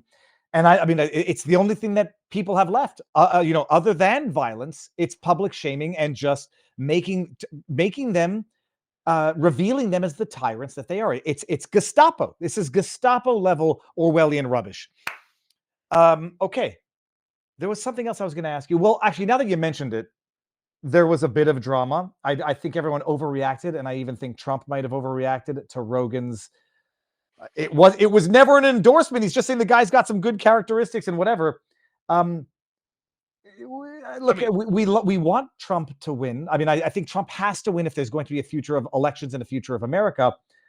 But that doesn't mean that everything he does is right because he did it. I think he could have not put out that tweet, and it's still humor. Like, humor translates badly on Twitter and on Truth.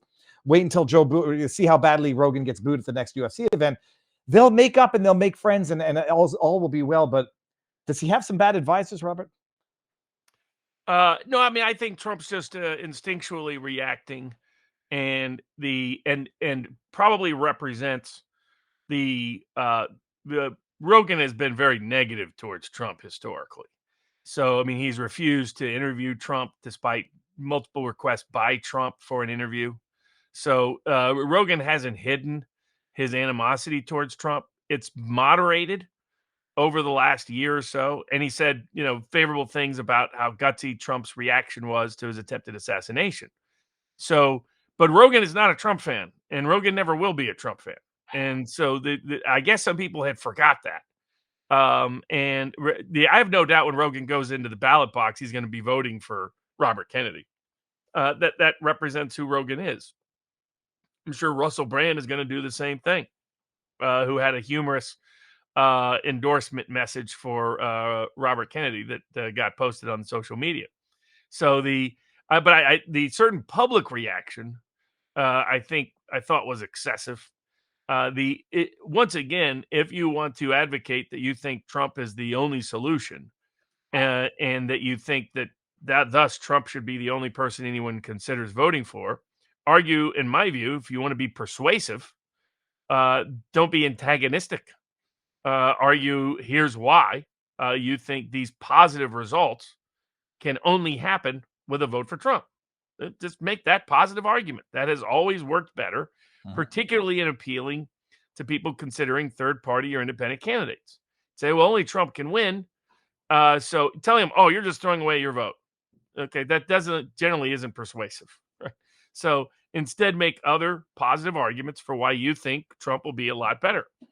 But recognize that people like Rogan that come from that tradition, people who are not religiously conservative, that in fact have some skepticism towards religious conservatives, that a lot of those people are probably not going to vote Trump.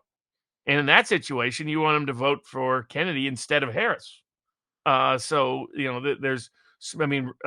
Richard Barris and I have discussed it. Barris has discussed it separately.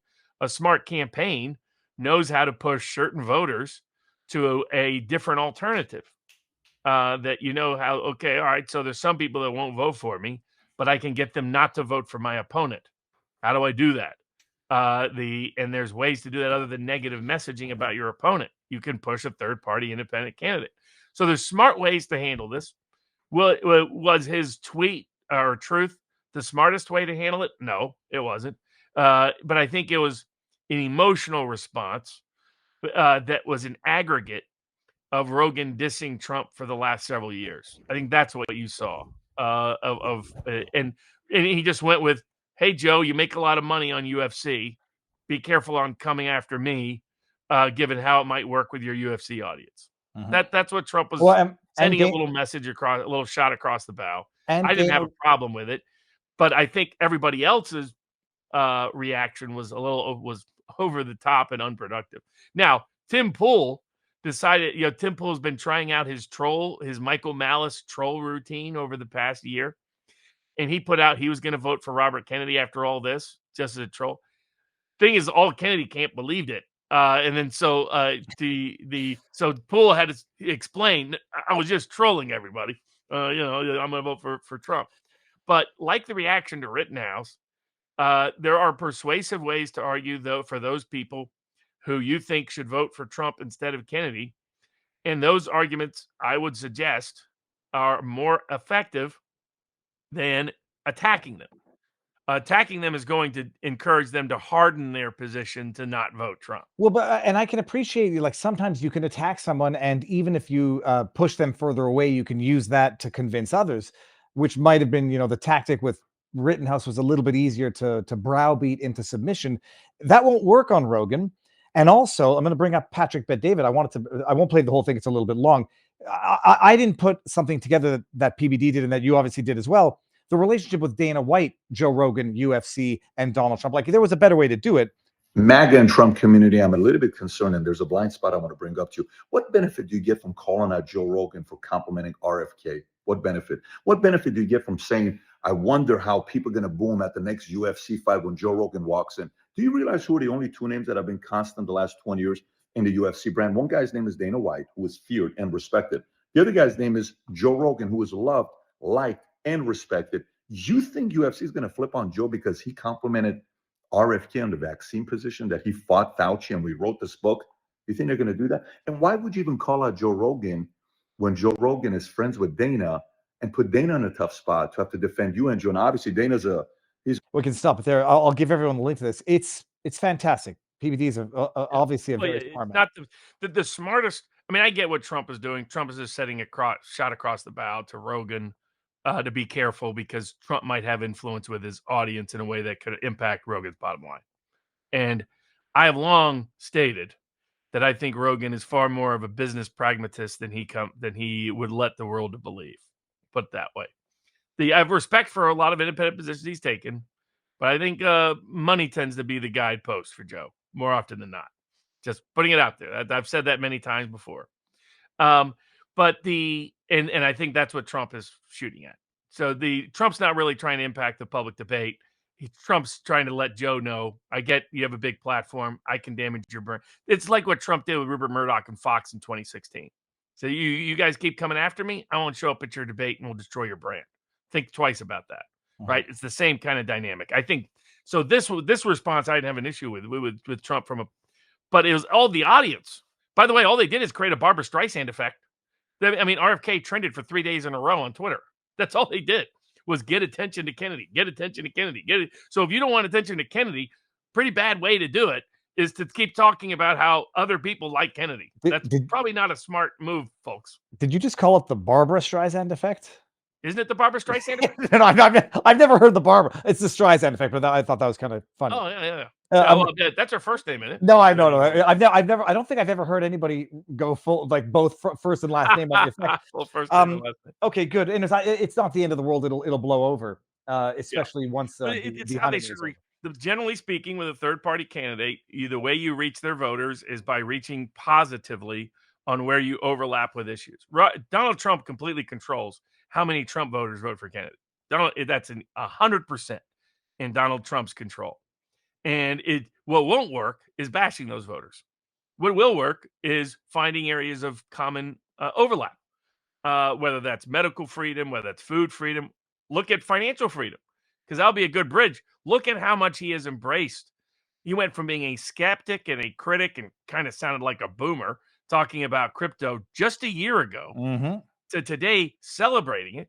Don Jr. and Eric are looking at creating a platform for crypto, monetizing the Trump brand affiliated deeper with crypto. The Winklevoss twins are out there bashing, co-founders of Facebook until Zuckerberg stole it from them, out there supporting Trump. All the Silicon Valley money that got organized for Trump, it's all tied, folks, to crypto. So Trump is getting this big boost, and Robert Kennedy showed over the last year, there's a lot of political juice by backing crypto. Trump finally woke up to it. And since he's embraced it, he's getting a lot of that financial support. He's getting a lot of that public support. He's getting a lot of that monetary support. That's the right way to deal with a third-party independent candidate. Find where you overlap and positively appeal to those voters based on where you overlap. There's other smart, creative ways, which Barris and I will talk about on What Are the Odds, which usually will occur every Monday at 2 p.m. Eastern, depending on the circumstances. Which you can find at People's Pundit Daily on YouTube and Rumble and locals. And he's doing independent public policy, public project polling to give you real independent data rather than all the crap you're going to be getting from Nate Cohn, Nate Silver, and that crowd. But that's a sort of smart way to handle that. And that's a good bridge into look at one of the big cases that highlights this, which is Ripple against the SEC. So what is the news in that? They handed down the fines on Ripple, and there's an appeal obviously pending? The biggest, to my understanding, it's a final judgment. And the final judgment, I don't know what the full status of what can be appealed is, but the final judgment is Ripple was doing was not a security. Because the Securities and Exchange Commission waging war on crypto, along with the Treasury Department, at times along with the Federal Reserve, at the behest and on the behalf of the Biden administration, and Elizabeth Warren, who wants to kill crypto and says so publicly over and over again, because it is such an independent source. It's sovereignty, it's power, it's financial freedom, right? If you don't control your body, you don't own anything. That's medical freedom. Same with food freedom. If you don't have direct access to organically made food in the natural way and you control it, which is about the farmer and the customer, the consumer on both sides, that's food freedom. And it's key to bodily autonomy, which is key to sovereignty, which is key to civil rights and civil liberties. But financial freedom is as essential as any of it because it's stripping from central planners and central banks the ability to control your life through money, whether it's a central bank digital currency or what we've had over the last century with the Federal Reserve and the Eurodollar system and the like. That Bitcoin poses a direct threat to that. And crypto poses a direct threat to that. And the way they've tried to attack it is they've tried to pretend that the altcoins they're selling or Bitcoin that they're selling is a security. They've also tried to pretend that it's an income producing activity instead of property for taxation purposes. And then the Treasury Department has been going after financial institutions for allowing crypto to be exchanged or used in any particular manner. And so you've got this war on crypto. And the first part of that war, first prong of that war, was against Ripple, to try to declare what Ripple was doing was selling unregistered securities. And if they were able to win on that, they could completely gut and eviscerate the Bitcoin economy and the crypto economy. They failed. Federal judge said Ripple was not selling a security. What Ripple was doing, what its coins were not unregistered securities. Huge win out of the gate. Hopefully they're able to protect that win on appeal, because crypto is critical to the future of political freedom as financial freedom. And credit to Trump for showing how you appeal to Kennedy voters. You just find their issues and that you can overlap with, and you take them. The big dog pushes the little dog aside and eats the little dog's food. That's what you do when you're the candidate who has the best chance of winning on populist issues. You just grab as many of those as you can, and you'll suck up all those votes because people like to vote for someone who can win. I'm just reading an article here because I had thought that there were fines being issued, or the judge was talking about issuing fines, but I don't see that. Oh no, it says hold on a second here. It says the SEC to consider next steps. The federal judge's recent ruling has delivered a decisive blow to the SEC's case, imposing a $125 million penalty on Ripple, a far cry from the judge's initial $2 billion. While the SEC has yet to officially throw in the towel, the prevailing wisdom among legal experts. All right, I guess I don't understand what the purpose of what the nature of the fine is. That's the fine was on other activities, okay. But the big ruling was that this a security or not, and they said no. Judge said no. Okay, interesting. All right, well, what does this segue into now? I know we got a lot of COVID cases, but let me just get our email list of the what's on. Well, we got, speaking of freedom, the other area where money and freedom interact or intersect is free speech. And so some states, in this case Indiana, passed a law to prohibit independent expenditures. And for those people that, this is where a place I disagree with Kennedy and disagree with a range of folks on campaign finance. In my view, campaign finance control is giving the state the power to allow a donor class elite as a class to control what messages you hear and what candidates you find out about. And the assumption of sort of what you could call the populist left has been, if you could somehow get money out of politics, or you could control the amount of money in politics, that the net effect of that would be to maximize honest democracy. I've never agreed. What you do with campaign finance caps and independent expenditure caps is, first of all, you can prohibit speech now by just labeling, well, you have a right to speak. You just don't have the right to spend any money to help your speech, to express your speech, to reach. So there's speech and there's reach, for more people to reach through your speech. And that would utterly gut First Amendment freedoms, because it's almost impossible to express yourself without spending some sort of money. And if they can use, we're just controlling the money as the pretext, they could say, okay, you can have a podcast as long as you spend no more than $5. Well, all of a sudden you have completely eviscerated the ability of free speech, right? Unless you get our regulatory permission first. So this is why it was a very dangerous legal precept to say you could, through controlling money, effectively state monopolize speech. And what the Supreme Court has said is that the only thing that can legitimize campaign finance controls is transparency. You can always require transparency, disclosures of who's funding what, when, and where, as long as it doesn't offend anonymous speech principles. And it's to avoid quid pro quo corruption, or the perception of it, or at least to have public knowledge, okay, this candidate is backed by this group of people or this individual. And to avoid, if they're allowed to give anything, the fear is that would create quid pro quo corruption fears. Now, to me, transparency suffices for that. So I'm not in favor of campaign finance donation limits either. There's 100 ways to get around it. All you do with all these regulatory restrictions on campaign funding is you help the more sophisticated groups, the wealthier groups, find creative ways to subvert it and preclude the independent dissident from having an impact. Imagine if you could prohibit a candidate like Trump, for example, from spending his own money on behalf of a campaign, right? All of a sudden, if you look at any group, what happens when you put in these campaign finance limits? This is what I think Robert Kennedy is missing, and the other critics are missing. You don't remove money from politics. Money from politics exists because of reach. In order to reach people, you're going to have to spend money. That isn't changing. You don't magically change that by putting a limit on who can donate what. And that's problem one. Problem two is if you require that there's a cap.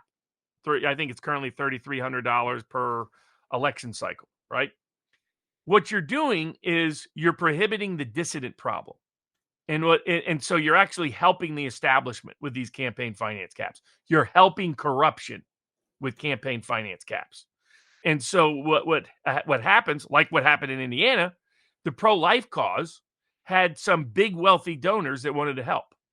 Now, if you went to the donor class as a group, right, because you can only you can only donate $5,000 to a cause, say, then you require the entire donor class to have a consensus in support of that issue or candidate. You now have country club permission slips, right? You got to get approval of a majority of the members before you can come in. That's the idea. You don't want any Rodney Dangerfields walking in and taking over Caddyshack style to the club, or Jackie Gleason's. And so that's what campaign finance control does, is it empowers the donor class as a class to control candidates and causes' ability to reach people.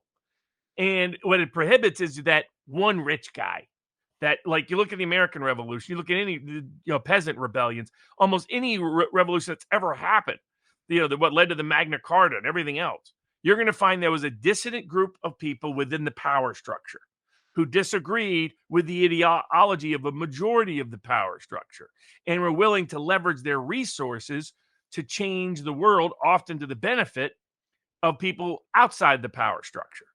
That's who George Washington and Thomas Jefferson and Sam Adams and John Adams and Ben Franklin, that's who they were, dissident members of the power structure. So what the power structure is always trying to do is prohibit and prevent and preclude those dissidents from having political effect. And they do it by, we want honesty in campaigns. So we need to have a limit on how much you can spend for a candidate or for a cause. And what that does is it effectively allows the donor class to exercise a veto as a class on which causes or candidates are able to reach people. And in Indiana, correctly, they said, look, when it applies to independent expenditures, the quid pro quo justification for campaign finance donations, which never made sense to me, but that exists for that, clearly doesn't apply to a cause-based expenditure. There is no quid pro quo corruption even possible. They're just spending money for an idea they support. And that's pure speech. And you can't control that by calling it a monetary control. So a great ruling that struck down states' efforts to cap the amount of money you can spend on behalf of speech. My view is I'm for maximum transparency with some protection for anonymity in certain aspects of speech. Obviously more important in the doxing age, but for nothing more, because anything more will just help the establishment monopolize power over who can reach whom in a campaign. Well, speaking of campaign finance fraud and whatnot, Robert, Smartmatic is back in the news, and it's so. I was told they're one of the most ethical, honest, independent organizations. Rupert Murdoch wrote him a big fat check, along with Dominion. They said that there's no fraud possibilities with this organization. There's no criminality involving its executives. No, because this doesn't have anything to do with the voting machines. It has to do with the procurement of contracts. The CEO, because, once a criminal, not always a criminal, right? Well, so the co-founder has been indicted on fraud, bribery. I don't know what to do. Criminal bribery for paying $1 million or bribing his way into the elections in the Philippines. So it's criminal bribery to get the contracts. What's amazing is that this all predates 2020. This is 2015, 2017, give or take. The authorities obviously knew about this. I mean, I don't know how long they've been researching the indictment, but I don't know. I'd like to know if they were investigating this prior to the contracts for 2020 or prior to everyone saying Smartmatic and Dominion are the most kosher of the kosherest hot dogs out there. It's Hebrew National by way of election voting machines. But the guy's been indicted for bribery, fraudulently trying to get in the contracts for the elections in the Philippines.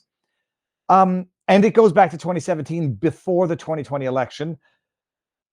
Some people might give you a hard time because we were not among the many jumping on the bandwagon of the ghost of Hugo Chavez and servers being raided and votes flipping on the machines.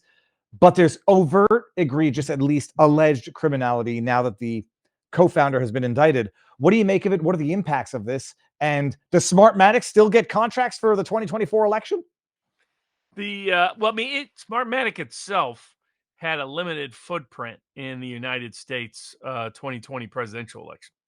The Dominion had a much bigger footprint, but even Dominion was not present in a majority of votes in a majority of counties.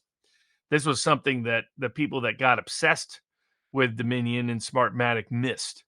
And there was a relationship, legal relationship, and proprietary software purchases between software and Dominion that also led to more confusion than good direction. We still have so I think in those aspects, nothing about this case sheds a lot of light on the 2020 election. What it does shed light on is the problems of allowing these kind of big corporations to count votes, to be involved in the vote counting process, to be involved in the ballot printing process that interrupts and interferes with the ballot chain of custody. That is an ongoing issue. And so I think, and it reveals that I don't understand yet why Fox wrote that check, other than some secret backdoor deal so that he's really recycling money back to himself and could use it as a pretext to go after Trump and Trump allies inside the Fox News organization. Because there were many grounds to justify what Fox communicated or allowed to be communicated during the 2020 election concerning Dominion and Smartmatic. But Smartmatic, these companies scream, the kind of corrupt, almost military-industrial complex type contractors that you shouldn't trust. And this is further illustrative example of that. We shouldn't have so many machines involved in the elections. It's clearly the case the machines are not facilitating the quick counting of the process. They go digital so that you get immediate results, and yet somehow you need to wait we have days. the slowest. I mean, the places with machines, places like California, are the slowest. I mean, it takes them months. Find the other country anywhere in the world that takes as long as California takes to count ballots. The state of Pennsylvania is promising in advance that they're going to take forever to count ballots. And that, by golly, that vote count just might change from what it looks like on election night. While the State Department is condemning the Venezuelan elections, declaring one party the winner, while the government declares somebody else a winner, and there's many more problems in the U.S. elections than there were in the Venezuelan elections. So it reveals the hypocrisy and duplicity. But fundamentally, it says those people that are critics of the executives at Dominion and Smartmatic got further affirmation for their skepticism in the indictment of high-ranking Smartmatic-connected former executives to their criminality that they engaged in, contrary to what the media is talking about, on behalf of Smartmatic related to these indictments. All right, we've got a few things left. Let me try to catch up on some of the Rumble rants, and then we're going to probably wind up with a couple more subjects here. What do you think the possibility of Kamala being assassinated and Hillary bravely stepping forward to take her place? Well, we know the Secret Service are useless twats. I mean, it's like, we'll see if they can protect anything. A ham sandwich. That was from MDJ83. Sad Wings Raging says the UK is Fabian socialism reaching its final form. Lost in West Virginia says Walz claims misinformation is not protected First Amendment protected speech. Could the UK attempt extraditing using Walz's claim? We talked about that. Razorfist said it best. State Electoral College when Okay, the reason the UK is having the problems is because Tony Blair's reforms back in the 90s. Snuggle struggle. So many leftists readily believe in so much misinformation, propaganda, and lies that the newly found religious icons accuse. I've run across countless Dems who claim the failed assassination is a conspiracy. They're nuts. Also, years ago, Pew Research did a study into the dissemination and consumption of propaganda. They found the left disseminate and consume the most, but leftists freaked out, making them take it down. Viva, I commented on your paralyzed dog. I had issues with my Maltese, so I found Ultra K9 Pro, which detoxes the dogs and puts minerals and vitamins in their body they lack. But the Pudge is doing she's been paralyzed for damn near 9 years now. Rep Scout says, Viva Barnes, question. I'm working on a website to provide public track records for U.S. government officials, senators, reps. Post-launch, would you be able to hear more and maybe have a short conversation? Let me screen grab that. No promises. There's a lot of stuff. Okay, that we got to. Okay, now I'm going to stop screen. What do we do for the last topics on Rumble? And what are we saving for Viva Barnes Law.locals.com? So what we got left on Rumble, Tulsi Gabbard on a watch list, Scott Ritter raided, RFK ballot fight against the Democratic National Committee, Trump, D.C., New York, and January 6th updates, Brooke Jackson, Amos Miller, and vaccine mandates. And we could save the updates on Ricada, jury discrimination, and Yale COVID tuition for Rumble, for Locals After Party. Save the Ricada for sure. I want to know what's going on with that. All right, what's going on with RFK? They're challenging whether or not he's actually domiciled in New York to take him off the ballot. Yeah. But I was told he has no chance. Yeah, it's amazing. The Democratic National Committee has been suing. I mean, this is where people keep telling me, oh, Kennedy's definitely going to hurt Trump. And that's what all the attacks on Rogan's perceived endorsement of him said. Well, the Democratic Party doesn't agree with you, because Trump is spending no money and no effort to keep Kennedy off the ballot or outside debates. The Democratic Party is spending massive money, massive efforts, massive leverage to keep Robert Kennedy off the ballot. So the Democratic Party's belief is that Kennedy hurts Harris more than Trump. So you might disagree with their conclusion, but the fact they're spending the amount of money they're spending and using the amount of political leverage that they're using should tell you that they have a different conclusion, and a dramatically different conclusion. The latest scheme to engage in lawfare to keep Kennedy off the ballot is in New York. And their grounds is that a bunch of people submitted petitions to signed saying we want Robert Kennedy on the ballot. Now, my view is these petition requirements in the first part are unconstitutional. Historically, what happened was you used to have to pay an exorbitant fee to get on the ballot. And the Supreme Court said that discriminates against people based on their income availability. So you should be able to allow signature permits to get on the ballot instead. So you submit petitions, and if you get enough signatures, you get on the ballot. It's supposed to be a cheaper alternative than the fee. States looked at this and they're like, oh yeah, we'll require a ridiculous number of signatures to be submitted under a ridiculous time frame that will impose extraordinary scrutiny they refuse to apply in the mail-in ballot context, by the way, to effectively increase the cost from, let's say, a $500 fee you had to pay to get on the ballot to now in many states, $50,000, $100,000 plus dollars to get on the ballot. It's cost Kennedy millions of dollars to make sure these are organized because they impose all these strict legal limits on it. In New York, they also tried to sabotage him getting on the ballot by infiltrating his petition signature organization and deliberately creating incorrect petitions that they could later challenge. So they had infiltrators instigating invalid petition signature gathering as a way to try to keep him off the ballot. That was their second mechanism. Ultimately, that failed. He got more signatures than that.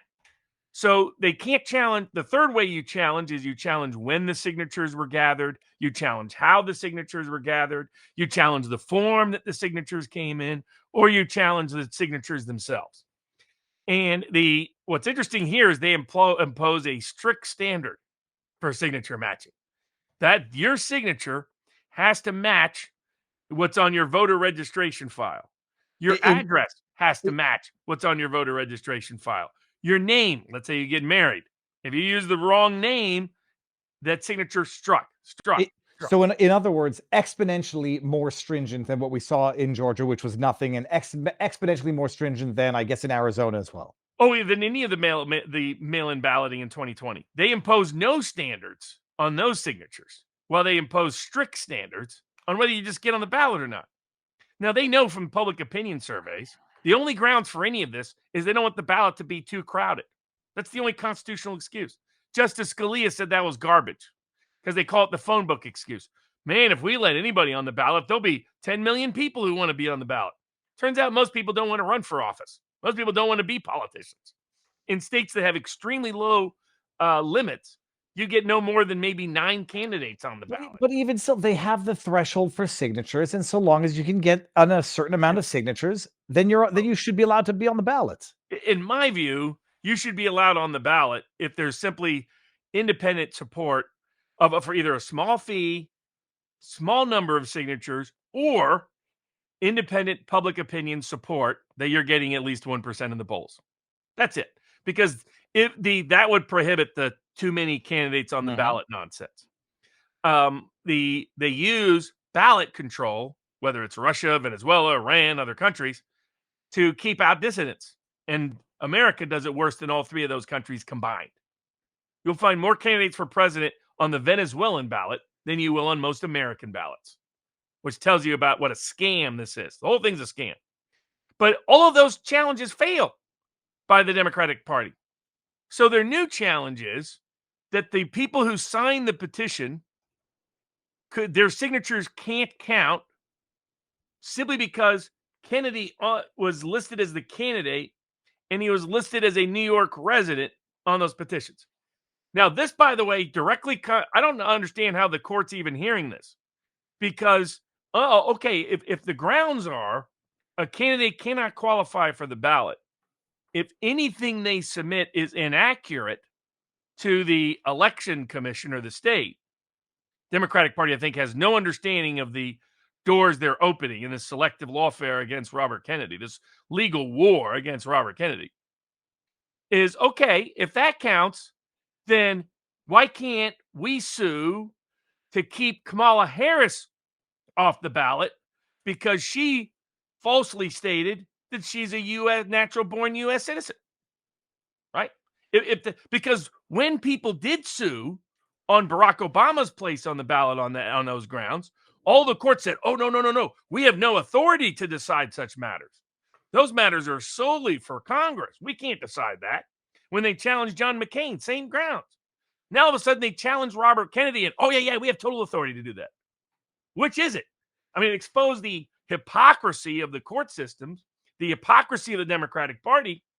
But based on this precedent of them allowing a hearing, I think people who don't believe Kamala Harris is a natural-born U.S. citizen for purposes of the Constitution to qualify for the presidency now have legal precedent to sue to strike her from the ballot based on the Democratic Party's own legal warfare against Robert Kennedy.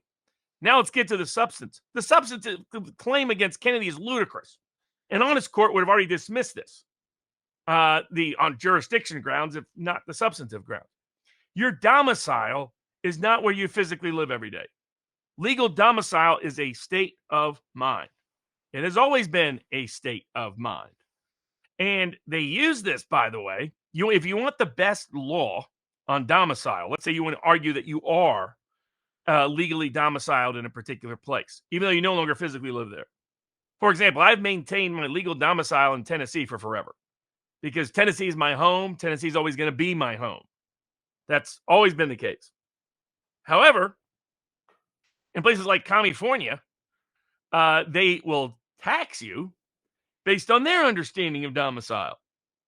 And New York has been especially aggressive because if you've been a resident there and physically present in the state for a certain amount of time, then you're subject to New York income tax, or you're legally domiciled there. And so there are people that have moved from New York who set up residence in this one case in Florida, got their voter registration in Florida, got their driver's license in Florida, paid tax as a Florida resident, and yet the state of New York said, nah, you're still legally domiciled here in New York. And the reason is their business was based in New York, and their occupational license was a New York occupational license. Well, let's look at Robert Kennedy's case. Well, in his case, he's maintained an ongoing legal residence in New York from the time he's 10 years old. Registered to vote, always in New York. Driver's license in New York. His election history, all in New York in terms of voting. His tax history, he's been paying New York income taxes all this time. Why would you do that unless you're legally domiciled in New York? And his law license is a New York law license. That is the basis of his profession and occupation. So by all of New York's precedent, he is a legally domiciled resident in New York. If this was a tax case, they would conclude beyond doubt he is a New York resident. So why is this even still being litigated? Oh, because his wife's an actress and they have a home in LA. That's a ridiculous basis of the claim. They're arguing residency issues that are specific to residency, not domicile. Domicile does not equal residency. Residency does not equal domicile. It is a legal state of mind that has historically been looked at driver's licenses, voter registration, tax payments, and your occupational licensure. Those have been the four major premises, and all four say Kennedy's clearly a legally domiciled resident of New York.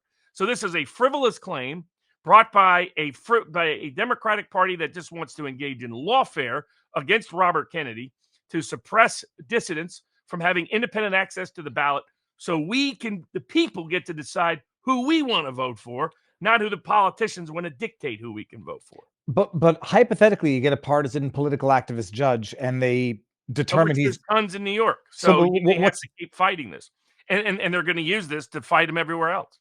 So I mean, he's had to spend millions on his own security because the Biden administration wrongfully denied him Secret Service protection, despite having one of the highest threat risks and assassination risk in the country. Even though his father was assassinated, even running for president, his uncle John was assassinated as president, and he has been threatened routinely and repeatedly at a high level, refused protection. Why? So they could drain his budget so he couldn't campaign, so he couldn't spend money reaching voters.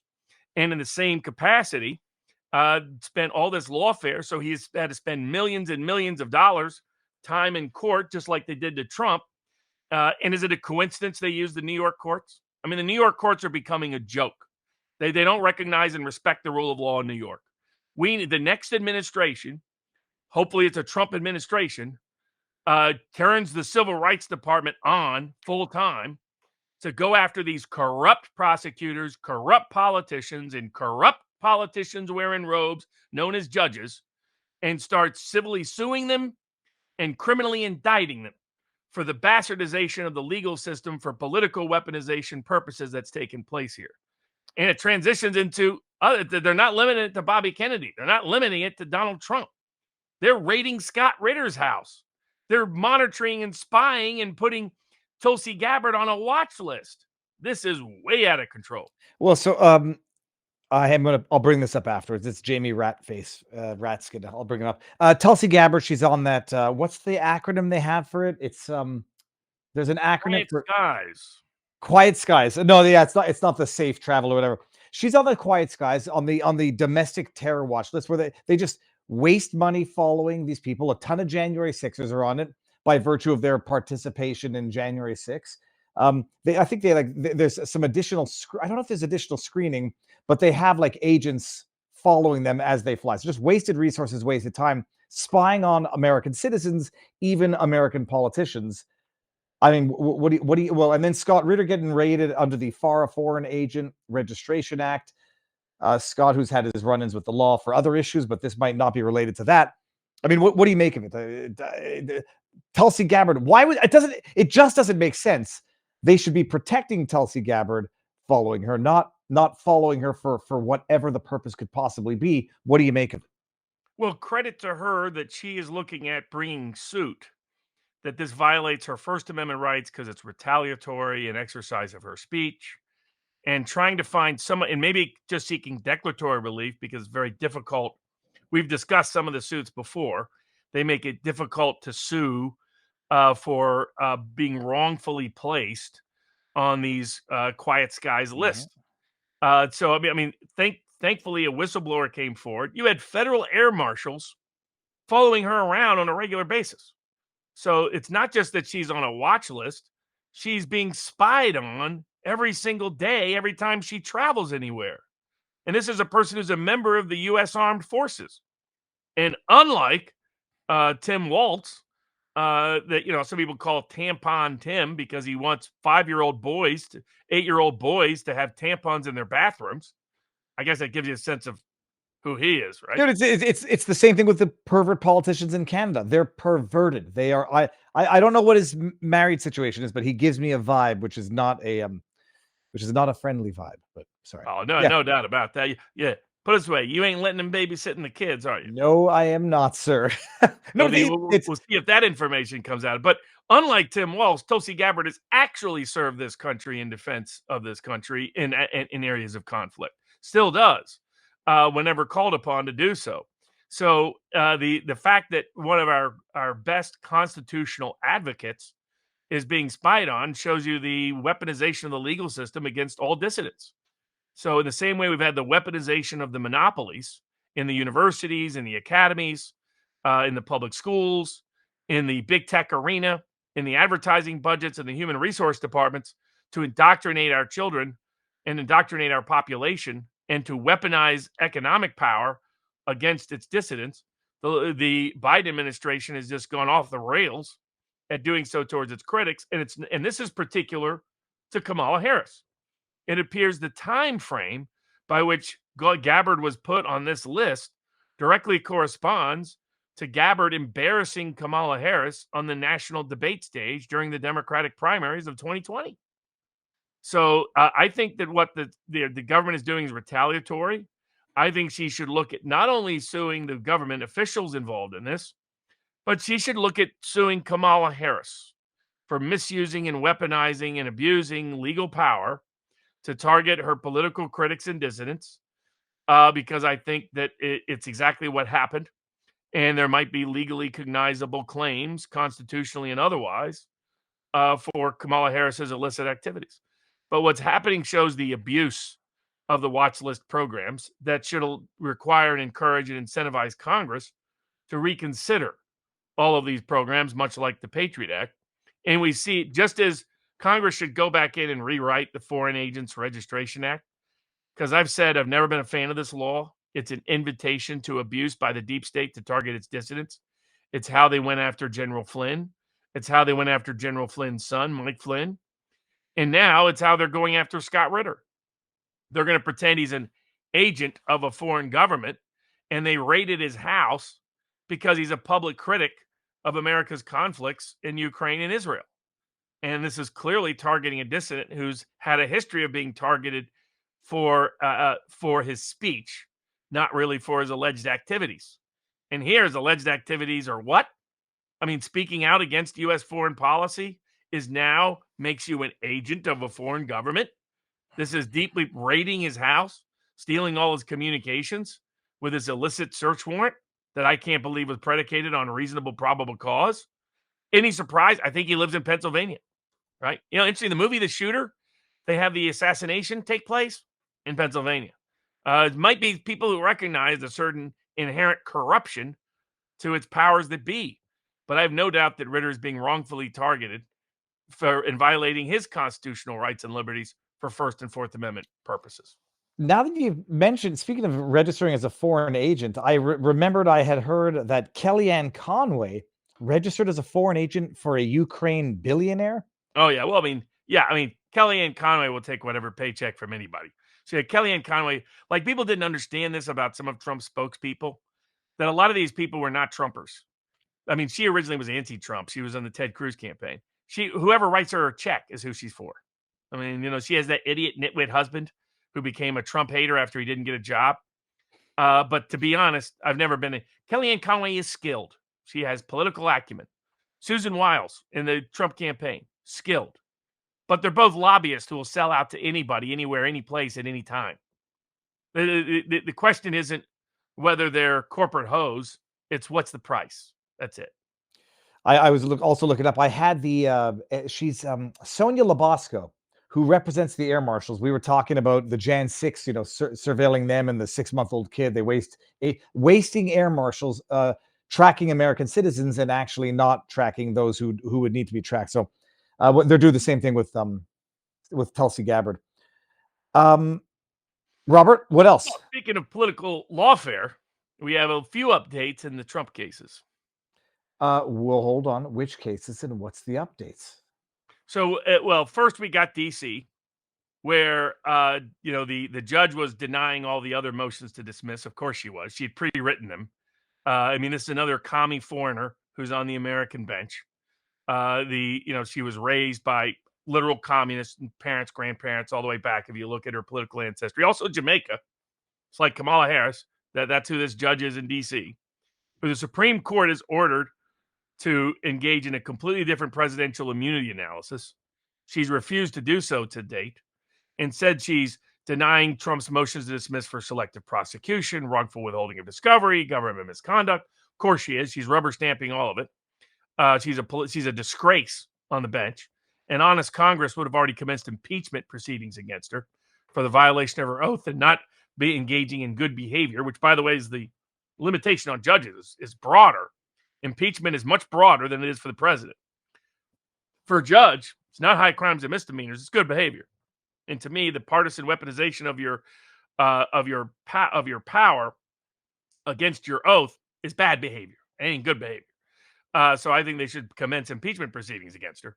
But unfortunately for her, because she faces two big issues: the immunity issues that would suggest she's got to dismiss the indictment. Either because the indictment alleges conduct that's immune or because the grand jury received evidence that violated immunity, as the Supreme Court's decision made clear. And she's got the issue from the Florida court that says Jack Smith has no constitutional power here. He was illicitly appointed. He has no power to seek an indictment, no power to obtain an indictment, no power to prosecute an indictment. But of course, she doesn't want to because she wanted to lynch Trump before Election Day. The problem for her is even Jack Smith is nervous about the situation. So Jack Smith came before and said, we got to postpone all these things. I got to figure out a way to weasel out of all these legal problems I've created. And so even she can't fast track it the way she wanted. Ultimately, for those people worried, it is extremely unlikely that the D.C. case reaches trial before Election Day. If she even prosecutes him, it will be overturned on appeal by the Supreme Court of the United States. It might be the timing and the outcome of certain lawsuits and the Supreme Court ruling on immunity, but it really seems they have all but abandoned the lawfare against Trump. It's just like that's as much they should, but Jack Smith can't give it up. Democrats can't give it up. Though I think Smith's goal was to do this on behalf of Biden. With Biden stepping back, that may be part of the reason he suddenly wants to go slow rather than fast. So we'll see how that progresses. Of course, Trump is still scheduled for sentencing here in about a month in September. Wow. Now, I've got at sportspicks.locals.com, there's actually a bet at Polymarket you can make on what that judge may do in September. So if you want my investment advice of types, then you got to go there at sportspicks.locals.com. But that's what we're waiting on in New York. And remember, there the issue is whether or not the judge has to declare a mistrial because evidence was procured during trial and submitted to the jury that violates the Supreme Court's immunity ruling. Now, in the January 6 cases, the judges are finally recognizing that the Supreme Court said all these obstruction charges were garbage. They're starting to dismiss charges and they're starting to release defendants. So that's good to see on the January 6th front. I'm trying to find the market. It's very complicated on Polymarket. Hold on. I don't, let me see something here. It's in the legal subsection. Yeah, and it says Trump prison time and hush money sentence one, and it seems that the no prison time is the 80% favorite. So, yeah, there's also whether or not he'll dismiss the case or not option. Oh yeah, look at this. They got a lot of options on Polymarket. Robert, why did you make me go there? This is very bad for an obsessive compulsive personality. Okay. Well, you might as well make money on your opinions. I might have to give it a try. Yeah, we'll see. We got 3 cases left here for Rumble, and then 3 for locals. Locals will discuss the Nick Rekieta update, the jury empanelment process, how that works in the federal system, and whether it's constitutional, when it's not. Yale COVID tuition that relates to all the COVID-related cases. But here we got an update on Brooke Jackson, Amos Miller, and vaccine mandate cases. Before you do that, I want to read a few of our tips from the locals community. FL Gatorman says, everybody, make a $5 tip or more on locals, and we will answer that question in the locals after party. $5. Can you discuss CoffeeZilla being sued by Logan Paul? Specifically, Paul wanted to move the suit to federal jurisdiction versus Texas to avoid anti-slap. Oh, I forgot. We can either cover that here, or we can cover that on. We can cover that here, I suppose. So, CoffeeZilla suing Logan Paul in Western District of Texas, which, by the way, I'm a member. So, if CoffeeZilla needs some legal help, I might be willing to extend it. I like CoffeeZilla for the most part. Disagree with him on Alex Jones and a few other cases. But if for those people who don't know, CoffeeZilla is a big YouTuber who exposes frauds and scams. Doesn't necessarily get everything right, but he's sincerely attempting to do so. And Logan Paul promoted, the big podcaster, promoted got involved in the crypto world, and a little bit carelessly so. Because in the crypto world, you had a lot of good faith actors trying to change the world, and then you had some bad faith actors trying to scam on the good faith naivete of some of the customers, consumers, and investors. Logan Paul got affiliated by his own admission with some fraudsters. He's unhappy because CoffeeZilla criticized Logan Paul for getting involved with scammers. And he sued Logan Paul in the Western District of Texas. Why the Western District of Texas? Because Logan Paul is not a resident there. CoffeeZilla is. So they've got diversity jurisdiction, and he's suing for more than $75,000.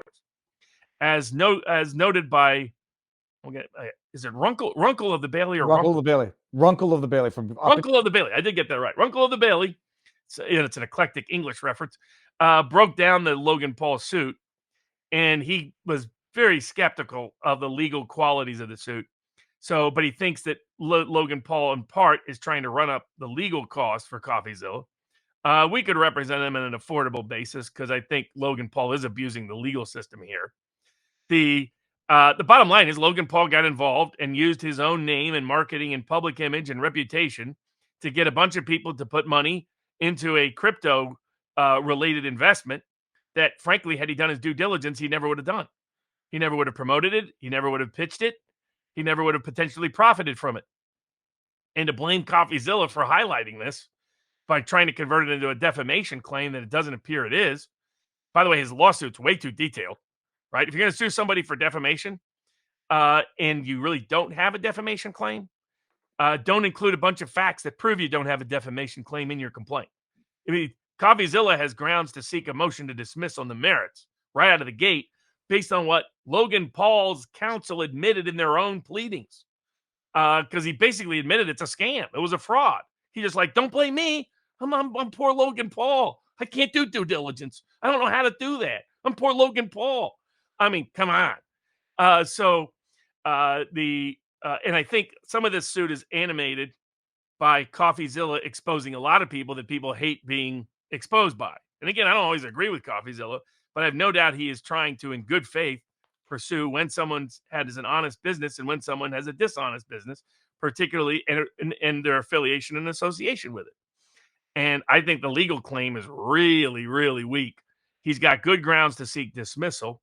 He should not gamble on a jury trial in a case like that there in the Western District of Texas. But I don't think Logan Paul has a legally credible claim against CoffeeZilla, but you never know. I know some of the judges there in San Antonio, and let's just say it's a little bit of the luck of the draw there. We got Antar, which you've answered this one. Viva and Barnes, did you see Antar24? Did you see the video of the U.S. Secret Service breaking into the salon, taping the camera so that people could go use the salon's restroom for a 2-hour period? It was in Massachusetts for a Kamala Harris event, potentially a very rare Third Amendment violation. RNC claims they have hired 130,000 poll watchers. I don't think the DNC is going to roll over and accept the election. The media is playing up Kamala is in a tight race. Bullshit. Can you offer a white pill to calm my anxiety? This comes from Junkman611. Yeah, well, I'm going to put money where my mouth is this election. You can find out where and how at sportspicks.locals.com. It's exclusive benefit for those folks there. Okay, so let's finish up here, and then we're going to go to locals. Yeah. Well, speaking of judicial disappointments in the state of Texas, the judge that I'd previously accused of making wuss decisions in the Brooke Jackson whistleblower case against Pfizer for the fraud and deception it engaged in concerning the COVID vaccine, this week, the federal Biden administration intervened and demanded that he dismiss the case because they don't want to be politically embarrassed in the fall for their collusion and involved with a corrupt Pfizer vaccine. And just for everybody's got the refresher is this is Brooke Jackson's key tam case of fraud against Pfizer. The U.S. government or Biden regime stayed out of it for a long time. They then intervened, a year and a half into it?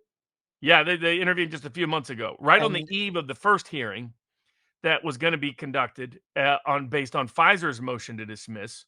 They were afraid that Pfizer would lose that motion to dismiss, that we would be entitled to discovery that would expose the scope and scale of Pfizer's culpable knowledge, that they were defrauding the American people. And they're very simple. Pfizer contractually promised the Trump administration that they would deliver at speed and scale a safe, effective vaccine for the prevention of COVID-19. Those four phrases precisely in the contract and in there repeatedly. What they delivered was dangerous, ineffective, not even a vaccine, and didn't prevent COVID-19. And they got over $1 billion of Americans' taxpayer dollars for it. That's called fraud on the American people. And they didn't witnessed it from the beginning. She was a long time clinical trial of pharmaceutical involved in that industry, believed in pharmaceuticals, believed in vaccines, was part of the COVID vaccine testing by Pfizer in the state of Texas, and witnessed that they were not even keeping data in an accurate, honest way that could possibly attest to the safety or efficacy of the vaccine, whether it even was a vaccine, and whether it even did prevent COVID-19. She went to the federal government in the fall of 2020 and exposed this. The corrupt Attorney General Barr, Justice Department, hid this information from Trump and the American people, demanded the case be sealed for over a year. And why did the government demand it be sealed if they never believed it had legal merit? They did it to hide the corruption that the government was complicit in, that the Food and Drug Administration was complicit in with Pfizer, because they knew this vaccine was not a vaccine. They knew that this drug was ineffective at preventing COVID-19, that it didn't prevent COVID-19 at all. In fact, they knew it was not only all of that, it was dangerous. It was the most dangerous vaccine, arguably, in modern history. That it has killed and led to the deaths and disabilities, as well as discrimination, against millions and millions and millions of Americans and people around the world. And so Brooke Jackson took action to expose this to the world, to try to minimize the harm to innocent individuals, particularly to children who the vaccine was being extended to in early 2022. And she brought suit. We joined the suit to expose it to the world. And right on the eve of getting to discovery to find out the truth, the government intervened and the Biden administration said, please, please, please dismiss this case. And their only excuse, their only good cause was the official position of the government is the vaccine is good. Uh-huh. Not a single person for the government attested to anything under penalty of perjury in these cases. Not one. And the only question is, would this judge be a wuss again? And he was. This judge is a wuss, wuss, wuss with a capital W. That's all he's ever been. That's all he'll ever be. He's another disappointing Trump appointee because he's too much of a wuss to stand up to government corruption, too much of a wuss to stand up to corporate corruption, which is all he's done the whole case. He has been nothing more than a rubber stamp for the corrupt actions of the government and the Pfizer Corporation in these cases. He is a sad disappointment of the federal bench on the federal judiciary. And he issued a decision dismissing the whole case, wouldn't even take the state retaliation case, So that case we're going to be refiling in the state of Texas, the state retaliation case. We're going to be, of course, appealing this judge's decision to the Fifth Circuit Court of Appeals and find out, are the federal courts closed to the biggest public health scandal in the history of the United States of America? Will they continue to reveal themselves as an embarrassment and enforcing the rule of law as it concerns government and corporate corruption in this precise area? So, and we're going to be looking at other ways to bring other key TAM and related claims across the country. So it's not going to deter us at all, but it shows the corrupt collusion of the government and the corporations as it concerns vaccines. And it's why there's some people who support, like people get mad about some people who support Kennedy out of Trump world. This is the motivating issue. So you got a problem with it? Don't complain about Kennedy. Don't complain about Kennedy voters. Complain about Trump not joining this issue. That's on Trump. That the Trump is solely and wholly responsible for his failure to address medical freedom. That's Trump and only Trump. So quit blaming everybody else for Trump's mistakes. This is a Trump mistake, and it's time he corrected and remedy it because it's an embarrassment. This is the #1 public health problem in the United States over the past 5 years. The number of people who have been disabled, the number of people who have died, the number of people who have been discriminated against and lost their livelihoods over this. And it's time there be remedy because now the courts are saying we're closed. You can't seek remedy from us. That means our only remedy is going to be in a future election. So it needs to be an issue of candidates in the future election. And 1776 Law Center surveyed this. This is one of the top issues for independent voters in this country, one of the top issues for swing voters in this country. And you can continue to ignore it at your own political peril if you're someone who's refusing to engage. How much time and cost was incurred in the lawsuit in pursuing the key TAM before the feds took it over to kill it? Oh, I mean, it's over 7 figures of legal time that's been spent by my firm, Warner Mendenhall's firm, other lawyers that have assisted in the process, other paralegals that have assisted, investigators that have assisted. So, you know, they waited until the last possible minute. They no longer trusted that Pfizer could win it on the merits. So they intervened to try to jettison it. And they figured the government knew this judge is too much of a wuss to stand up to us. And he proved that that's true, sadly. All right. Let me do one thing before we head on over to the Viva Barnes Law after party. Harris bragged about her parents protesting for equal rights, but neglects to acknowledge her parents were unlawfully present at the time. That's from Randy Edward. Harry Toe, any $5 question gets answered on locals. Hey. Drunk cynic. If Tulsi Gabbard is being followed by federal air marshals, she's received more federal protection than RFK Jr. What's the over-under on the number of people watching Trump and Elon on X Spaces tomorrow, both live and over the next week? That's going to be wild. Okay, that's it. Bringing this out. Whatever it is, Robert, we might have had one more. We're going to save it for the Viva Barnes Law. At the locals after party, we'll discuss the Amos Miller hearing I had this week in the Commonwealth Court of Pennsylvania. Updates on the vaccine mandate discrimination cases. There's been about a half dozen over the last month. Nick Rekieta case update.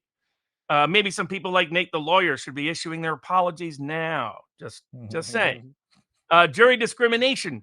How can the federal government pick a jury that they know is discriminatory? Well, the Second Circuit gave them a roadmap. And last but not least, Yale COVID lawsuit and other university lawsuits. How are the courts allowing the big academies and universities to escape contractual responsibility? And if they're going to do that consistently, don't a lot of people who had bank loans that they couldn't properly pay during COVID because of the lockdowns and the business interference, don't they have a claim even more robust than Yale did?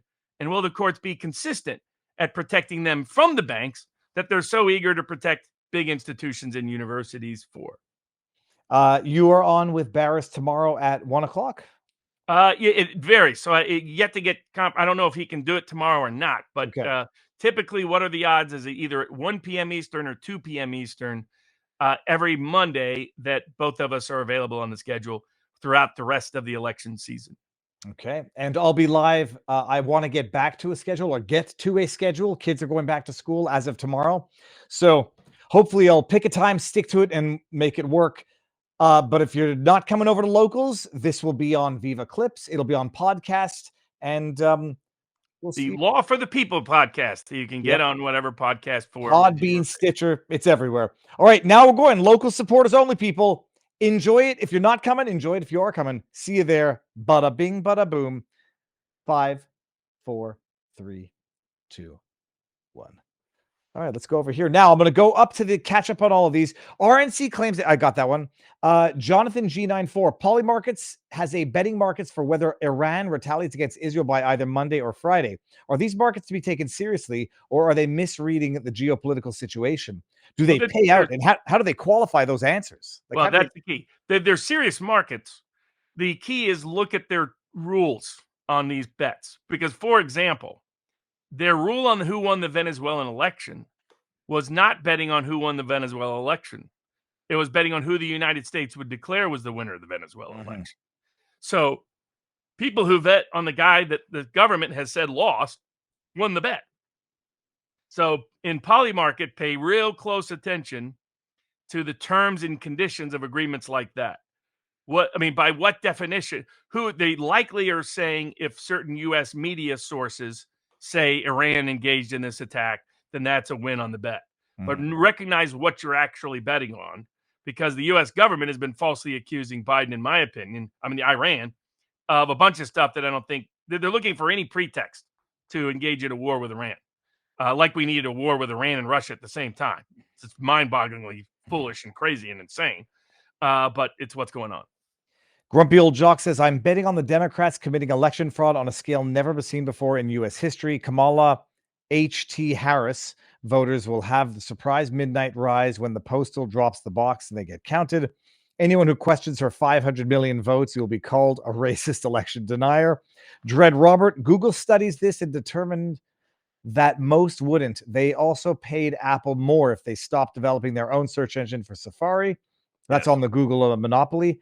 Then we got PR Nerd says, I feel like the DNC blob has already decided Kamala is disposable. Blob would be okay with Kamala winning, but having a Ron Brown style play. I don't want to say anything. I understand what they're saying. I've had these thoughts as well myself. That's from a PR Nerd.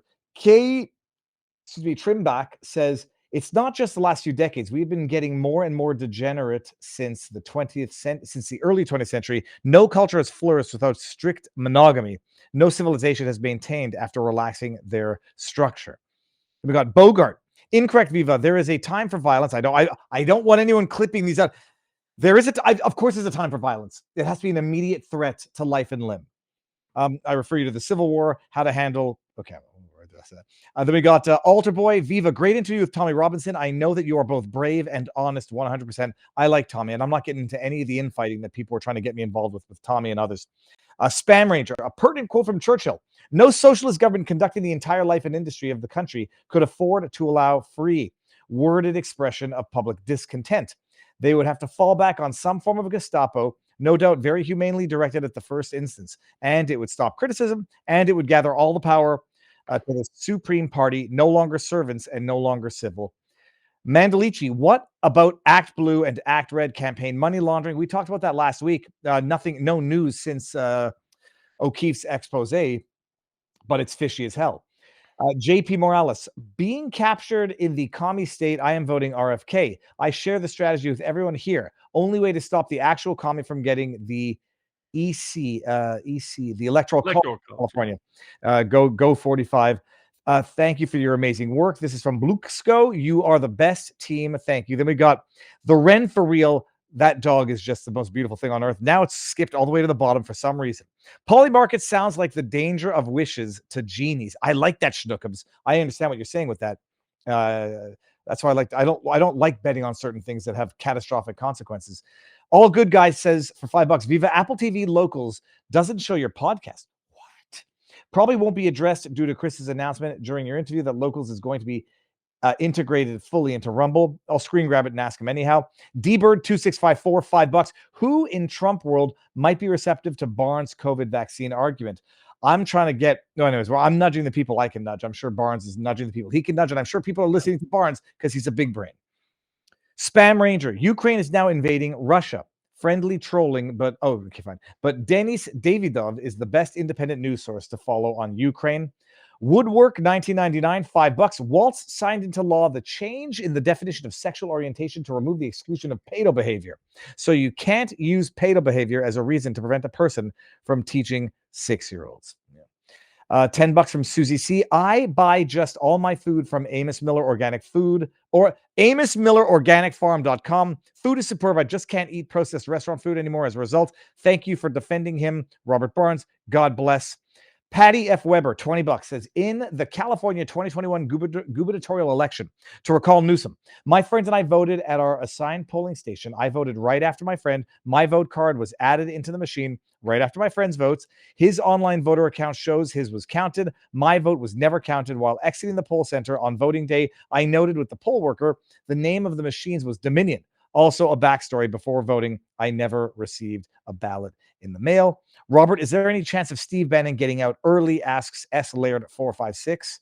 Not from this administration. The one who wants to unify. They've given up on unity, by the way. Just 3 days after the assassination attempt, that was all they got. And then Eric F. $10 says, I think the only thing that is going to curtail lawfare is loser pays. I agree. With exceptions limiting payouts when you lose against the government or an organization much larger than you. I think I did it. Okay, I think we did it. Good, Robert. Okay, my curiosity is killing me. What happened with Rekieta? Well, we got 5. We got Amos Miller, vaccine mandates, Nick Rekieta, jury discrimination, and Yale COVID tuition. I think you're going to go fast on all these. Yale tuition, COVID tuition. Someone was asking for a reduction because they were not getting what they paid for, and the answer was no.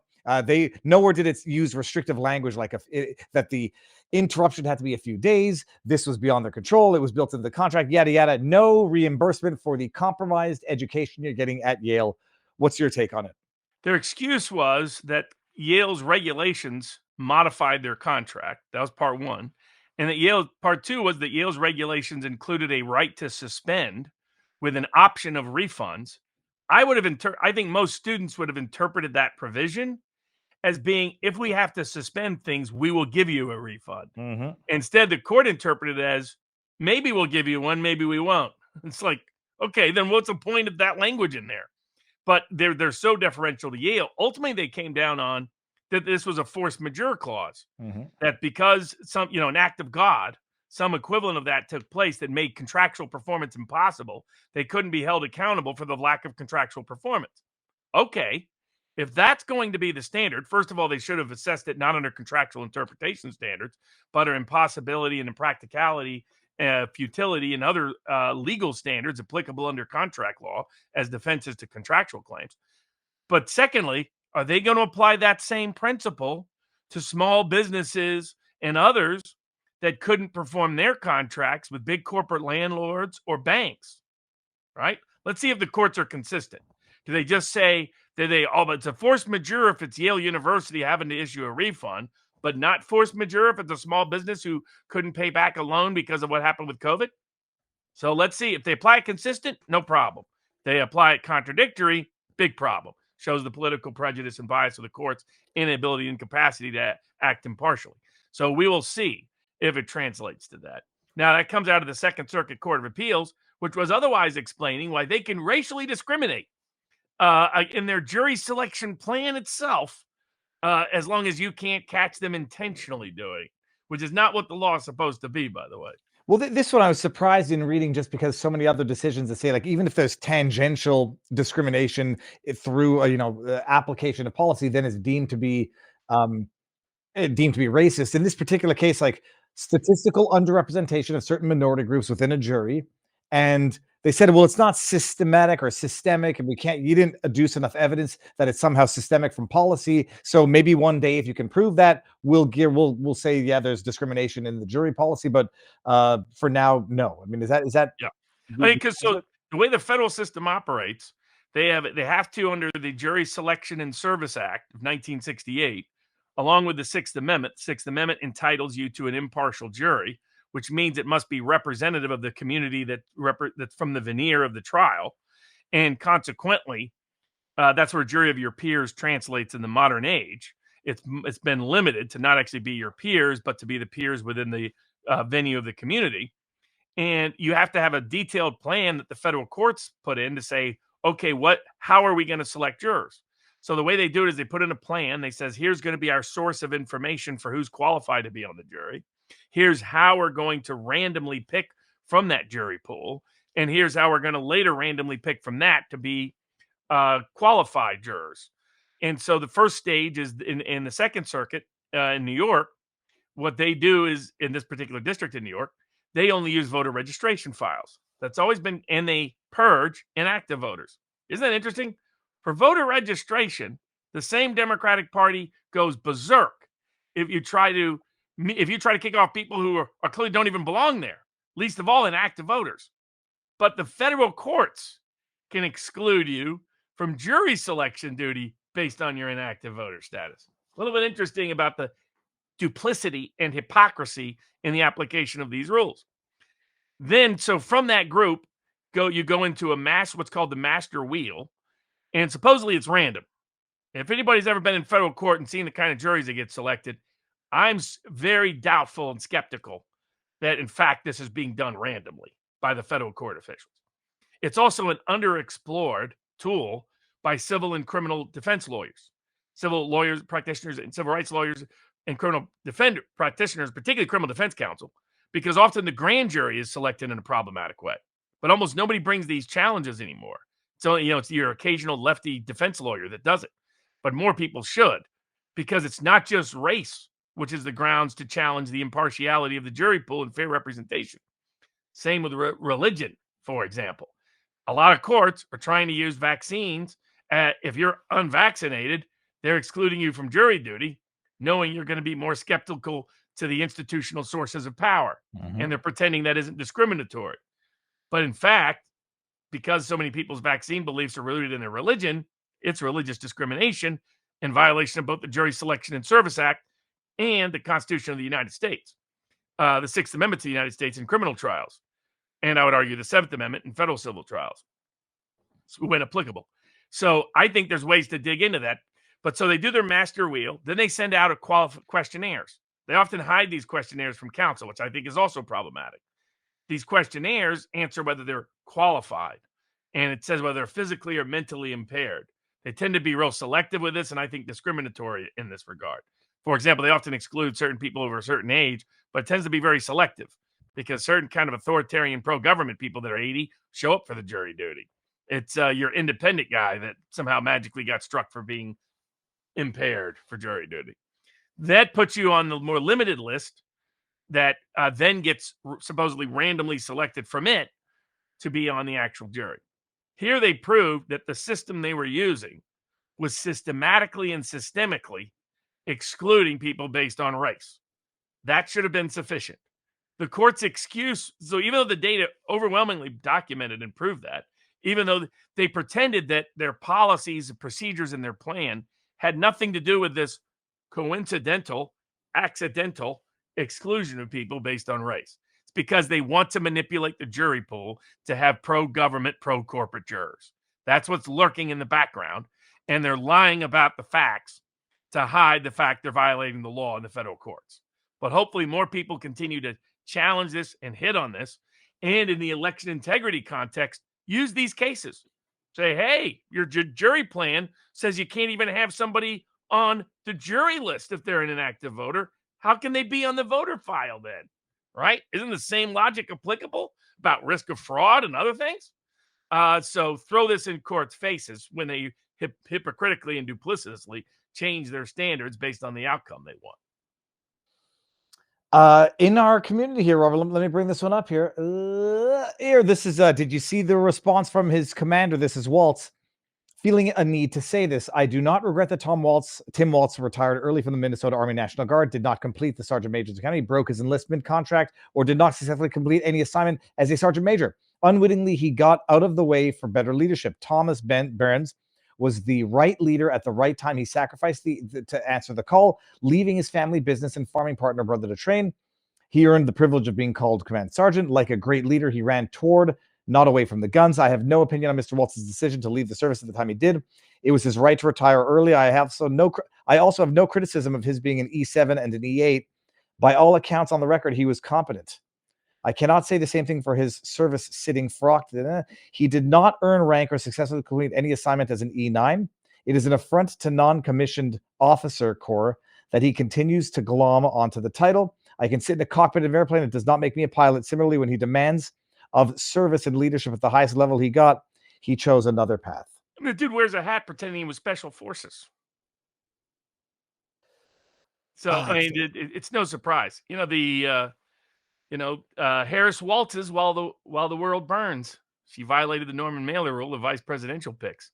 But one guy who got kicked out of the vice presidential process, in part because his polling in the state of Pennsylvania has gone down amongst the very group of voters that care a lot about food freedom, as our 1776 Law Center poll surveyed, still hasn't stopped him from wanting to shut down Amos Miller and prohibit people from having access to Amos Miller's food.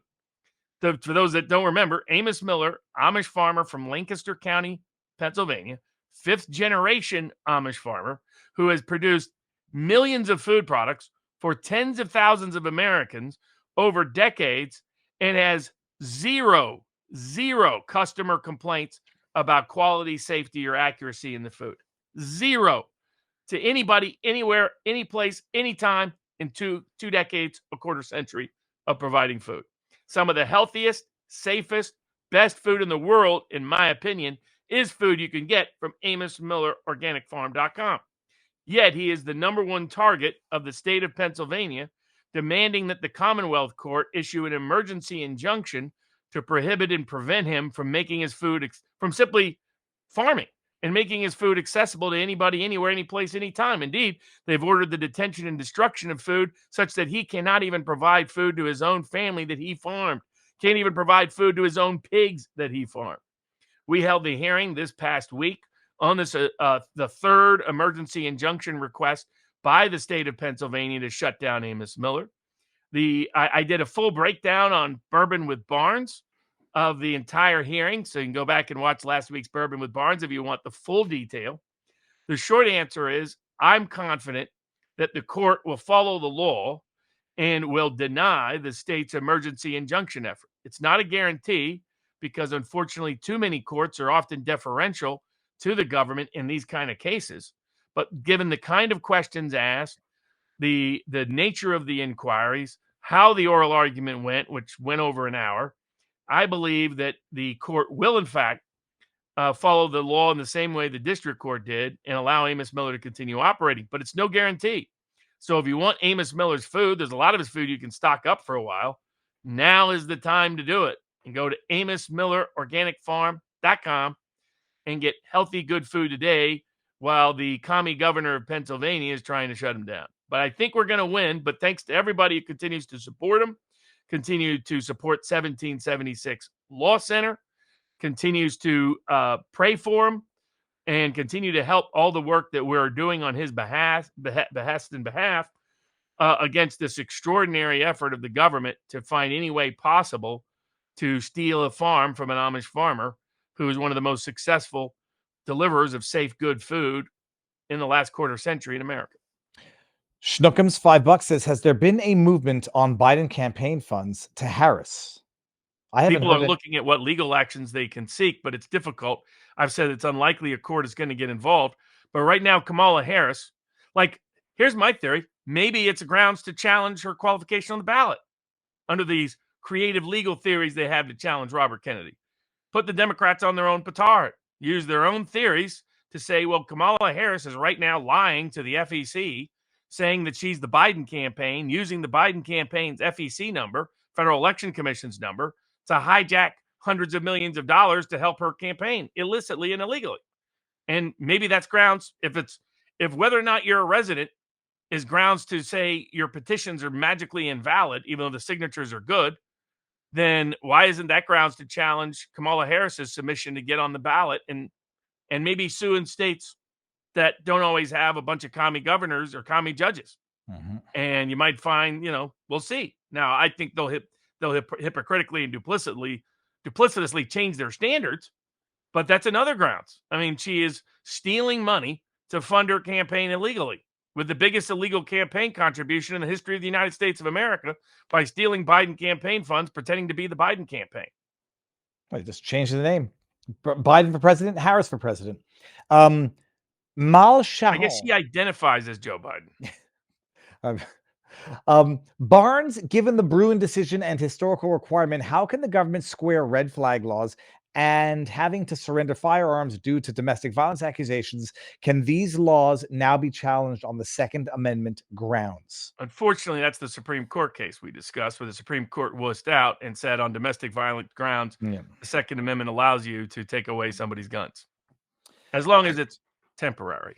Well, speaking of taking away guns, I don't know. That's a segue into Rittenhouse, into Rekieta. Robert, what's going on with Rekieta? I do not know. Real briefly, though, that is a one gun case that's probably heading to Supreme Court. The Fourth Circuit Court of Appeals affirmed Maryland's ban on a bunch of guns, including the AR-15. That's going to go to the Supreme Court and get reversed, because that's these courts can't help themselves. They wanted to completely undermine and ignore Bruen. They saw what we talked about, that a signal to those courts was the Supreme Court wussing out on that red flag law case, that it was going to be construed as, oh, we can walk back now, the Second Amendment Bruen decision. And so the Supreme Court's going to do what Justice Thomas said they probably should have done last term, which is take some of these cases, like the Illinois case, like now the Fourth Circuit case in Maryland, and make clear that Bruen is still the law of the land as to the Second Amendment in ways these federal judges refuse to recognize or respect. But speaking of lawless government action, as we predicted all the way back and discussed, in Nick Rekieta's case, his children were taken away from him. They were lawfully entitled to put him with strangers. Ultimately, they did put his children with family, which was good.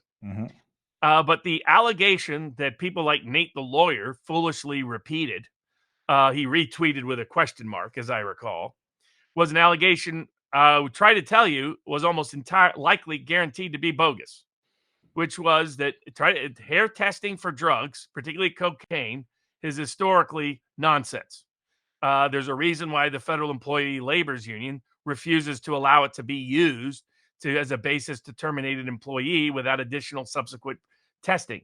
It's the reason why the truck drivers have been fighting it for more than 2 decades. It's because anybody who investigated would find out that these tests are notoriously unreliable. They tell you somebody's been using drugs that hasn't been at all.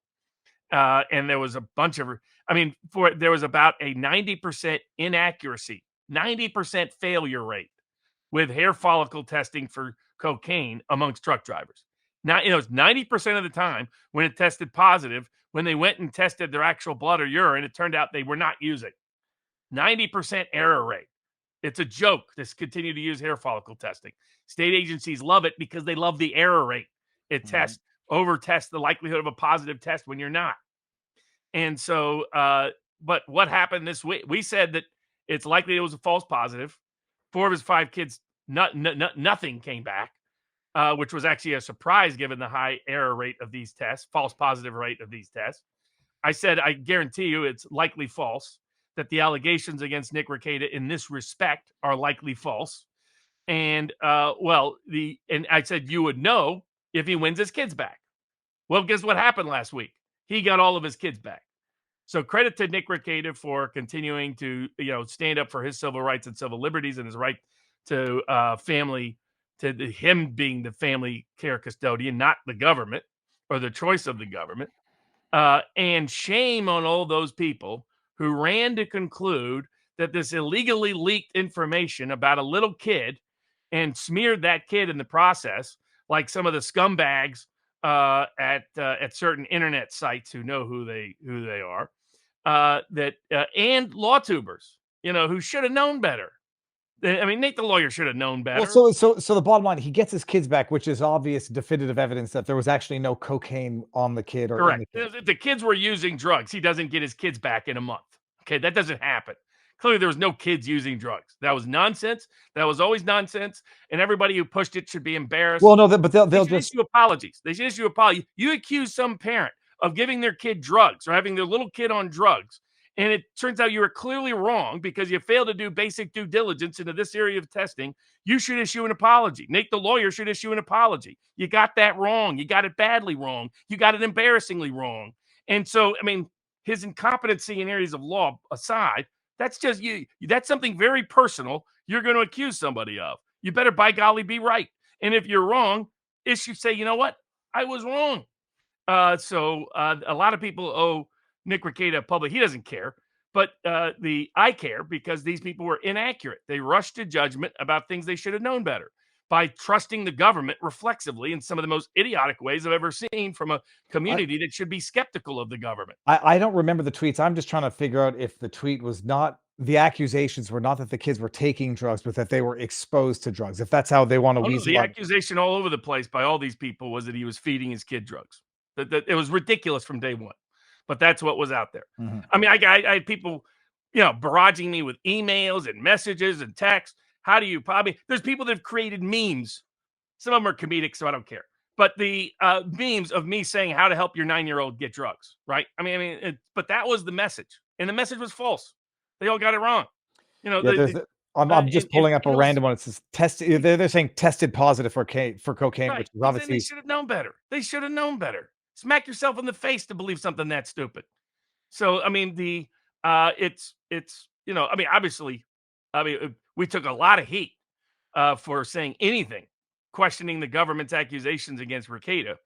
But this was one of the big ones, and a lot of people got it wrong. Yep, and it didn't take a lot of due diligence to figure it out. I mean, in Canada, they had a massive scandal about this because people were taking away people's kids based on hair follicle testing that they knew was faulty and didn't work.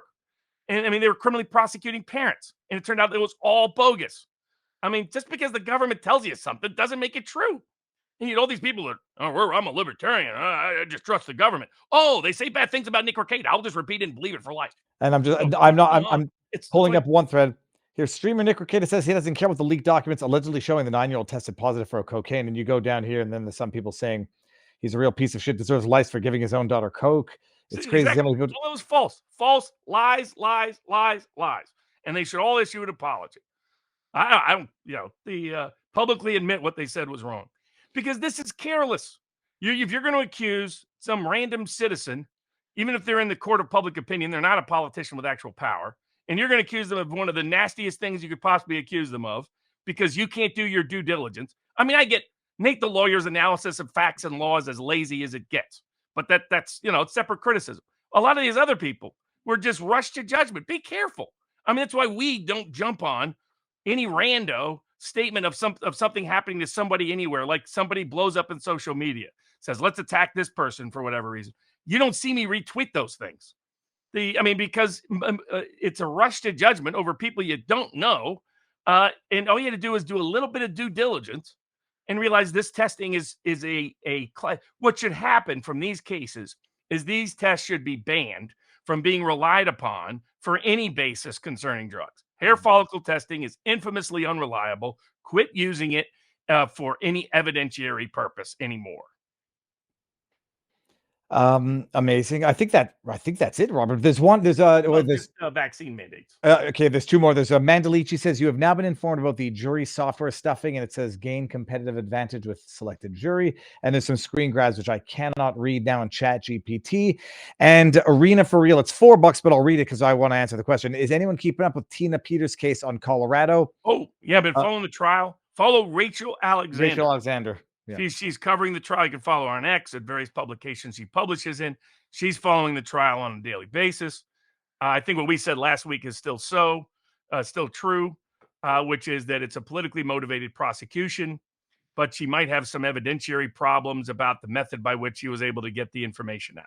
Mm-hmm. So both things can be true. The judge is trying to fix the trial, and he's trying to fix it so badly that she might have robust appeals if she gets an adverse jury verdict. So but it's a whistleblower being targeted for whistleblowing. And much of the public media lies that said, she disclosed passwords that could allow anybody to hack turned out to be completely false. Mm-hmm. The trial has proven that's a complete lie about Tina Peters all the way from the beginning. The government knew it. But she's not being allowed to meaningfully present a full defense because of a partisan judge and a corrupt prosecutor. And so that colluding to deprive her and deny her a meaningful defense. So that's where that case goes. But on the white pill side, let's finish with that side, other than Nick Rekieta getting his kids back, because I always want families to have custody and control of their kids rather than the government outside of extraordinary abuse circumstances. The vaccine mandate cases. So over a half dozen cases from courts across the country are ruling the way that we forecast going back several years, all the way back when there was a letter came in a bottle that was shared throughout the world through locals. That I get people come up to me to this day that say because of that letter, they or their friend or their family or their coworkers were able to save and salvage their career, their life, their job because of that letter. But what that template letter was based on was my belief that hypothetically my belief, it came in, like I said, the letter came in a bottle, got shared with the world because the state bars take objection to sharing legal advice in certain ways. So what I agreed with, shall we say, and whoever the letter's author was, is that that they would enforce religious freedom when it came to Title VII, Equal Employment Opportunity Clause, and the First Amendment as it applied to governmental actors. And that in this context, a religious-based objection to the vaccine would likely be recognized and respected by the courts over time. A bunch of corporate whore courts and lefty courts conspired at the district court level to try to deny this relief and remedy path. They are being overturned at the appellate courts. We've had opinions out of the First Circuit, Second Circuit, Third Circuit, Fourth Circuit, Fifth Circuit, Sixth Circuit, Seventh Circuit, Eighth Circuit, Ninth Circuit, 10th Circuit, 11th Circuit, not yet the DC Circuit, but all the others have said, no, this is wrong. These people had religious objections. You have to respect those religious objections, and you cannot act as an inquisitor because you think their beliefs are heretical. And quit demanding of them things that they don't have to be required to plead or even prove, as the case may be, to assert a religious-based discrimination claim over a vaccine mandate. So these lower courts' attempts to eviscerate this relief and remedy for people whose bodily autonomy was being taken away from them by the coercion of the employer or their state, sometimes they were both, is now being recognized and respected in the courts in ways that is a very promising on a go-forward basis, and a very promising for those people that still have claims against the government or against their employer. Worst employer in the bunch, it's a tie. 3M is increasingly becoming the worst employer. The most 3MFers is their real name. They just left the FERSR. 3M, one of the worst corporations in America, nastiest companies, contaminates things all the time, poisons people all the time. Fired a bunch of people and is harassing everybody who brought a claim against them, spying on their personal life, invading their privacy, and they're getting lazy courts to go along with it, sadly. But their path, I think, ultimately will also be getting overturned by the courts of appeals. But big wins in the vaccine mandate cases over the past 6 weeks on the employment side. That's promising for on a go-forward basis as a remedy and a protection for people the next time they come around with one of these. Yeah, I don't know if they're going to remember it the next time around, Robert. Fit Old Lady, I brought it up before, donated $100. Thank you very much, obviously. And now also, breakdancing should be banned from the Olympics until they learn how to breakdance. I have only seen clips. Wow, I didn't want to jump on sharing that. Was an ideological nut job who suckered her government and for her woke purposes of sending her to do fake breakdancing at the Olympics. But I thought it was fake. Then I said, okay, maybe it's real, but it's sort of like what's the word when you a non-competitive display? What's it called? There's a word for it. What's it called when you have a game that doesn't go on the regular season and it's not competitive? Like a preseason? Yeah, but there's a word for it. The chat's gonna get it. Oh goodness, what's the word for it? Anyhow, I thought it was fake, or I thought it was one of those types of nobody's got the word. What's it called? The type of game. I see a lot of chat. It's going to drive me nuts. Exhibition. Thank you very much. S-Ren. I thought it was an exhibition sort of thing because it was so bad. It was so bad, the breakdancing. It was a joke. So I didn't want to share it because I thought it was misinformation. Like, oh, now we're going to make fun of another woman at the Olympics about something. It was a joke. It was terrible. Yeah. I think there might be a few more chats. Let me see if I missed anything. Go into tip. Did I miss new ones or did I miss old ones? Breakdancing should be banned. I'm going to scroll up here. I think I got all of them. There's one from Altar Boy and one from Until is Empty. How far up? The Altar Boy is a recent one. Hold on, I'm going to refresh this here. I don't see it. You want to Altar Boy? Let me see. Tipped. Denise and Robert, what are the ramifications for the Harris campaign lying to people about how many people are at her rallies? I think we should avoid that that discussion, because I don't think it can be easily proven or disproven, and I should stick to stuff that's like overtly, easily, demonstrably false, like Walz lying. I don't see altar boys, Robert. Can you read that? Can you read it? Thanks for mentioning the Toronto sick kids case. That was called Mother Risk, which was a hair test program that took thousands of kids away from usually single mothers, which is true. But thanks to the board was the one that brought it to my attention. I was familiar with hair follicle testing being bogus from the following it in a range of legal contexts, but I didn't know how it had been an utter disaster in Canada, especially. Yeah, I don't see that one. That's funny. I don't know if I'm missing anything here. Okay, and what else? I don't see anything else that I don't think we've missed, or that I don't think we've missed. Until Is Empty wasn't sure if we'd read his or not. And what was it? Don't put it in a super chat. Go to regular comments, and we'll bring it up in the bottom. Until Is Empty. Until Is Empty. Post it again, and we'll refresh everybody's memory. So you're gonna potentially on with Barris tomorrow. I'll be live at some point. No tax on tips. We got a Kamala looking. Oh, now everybody's putting dogs in there. We're not gonna get. Oh, there's a mastiff in there. Oh, look at that bull mastiff sleeping on the bed. Oh, are those balls too? Let me see. I'm going to zoom in here. Yeah, that looks like a well-endowed boy right there. Okay, Until Is Empty. Is it in the bottom? Roostang didn't read mine. Ganthit lost on the Trump. Ganthit didn't read mine. Let me see if I can't. I don't know where they are. Tipped. I'm going to go all the way up to the top. Altar Boy, Viva, graded. No, see, okay. Send it to me, DM me, and I'll read it tomorrow, because I don't see it. I'm scrolling up. I'm scrolling up to everything we got from the beginning, and I'm scrolling to the bottom, and I see Denise Antu is the last one. So let me go to all the chat here, since I'm not in as much of a rush. We're looking at dogs, the need for speed. Okay. Yeah, I think there's some sort of stall taking place. Because like my screen is actually frozen and stopped updating. Well, let's just end on this, Robert, because it pisses me off before we. Yeah, well, I'm sure they're going to continue to wage war on Rumble, but credit to Rumble for waging war back. It's amazing. It's amazing. They're doing the Lord. I mean, they're actually fighting the fight. And you saw what Ratskin said here about on January 5th. They're going to have to explain why he's been disqualified, Trump. What can be put into the Constitution can slip away from you very quickly. And the greatest example going on right now before our very eyes is Section 3 of the 14th Amendment, which they're just disappearing with a magic wand, as if it doesn't exist, even though it could not be clearer what it's stating. And so, they want to kick it to Congress. So it's going to be up to us on January 6, 2025, to tell the rampaging Trump mobs that he's disqualified. And then we need bodyguards for everybody in civil war conditions, all because the 9 justices. The judges, they didn't do their job. Why is he still allowed to sit in government after saying something like that? I know, by his definition, he's engaged in conspiracy. Insurrection. So we're going to have to lock up Ratskin under his logic of how the law applies. I see another one. Chopsocky says the Little Armalite is an IRA battle song. Okay, there we go. See, now I see one here, but okay. So if we've missed any, apologies, the DM me or whatever, and we'll get it up in another show during the week. Robert, we've done it. I've done it so much. I see people. I'm staying. My mother-in-law is still with us for the next week, and she's sleeping in my office, so I better get out of here soon. Robert, thank you. Amazing stuff. I'm going to end it, everybody. Robert will say our proper goodbyes.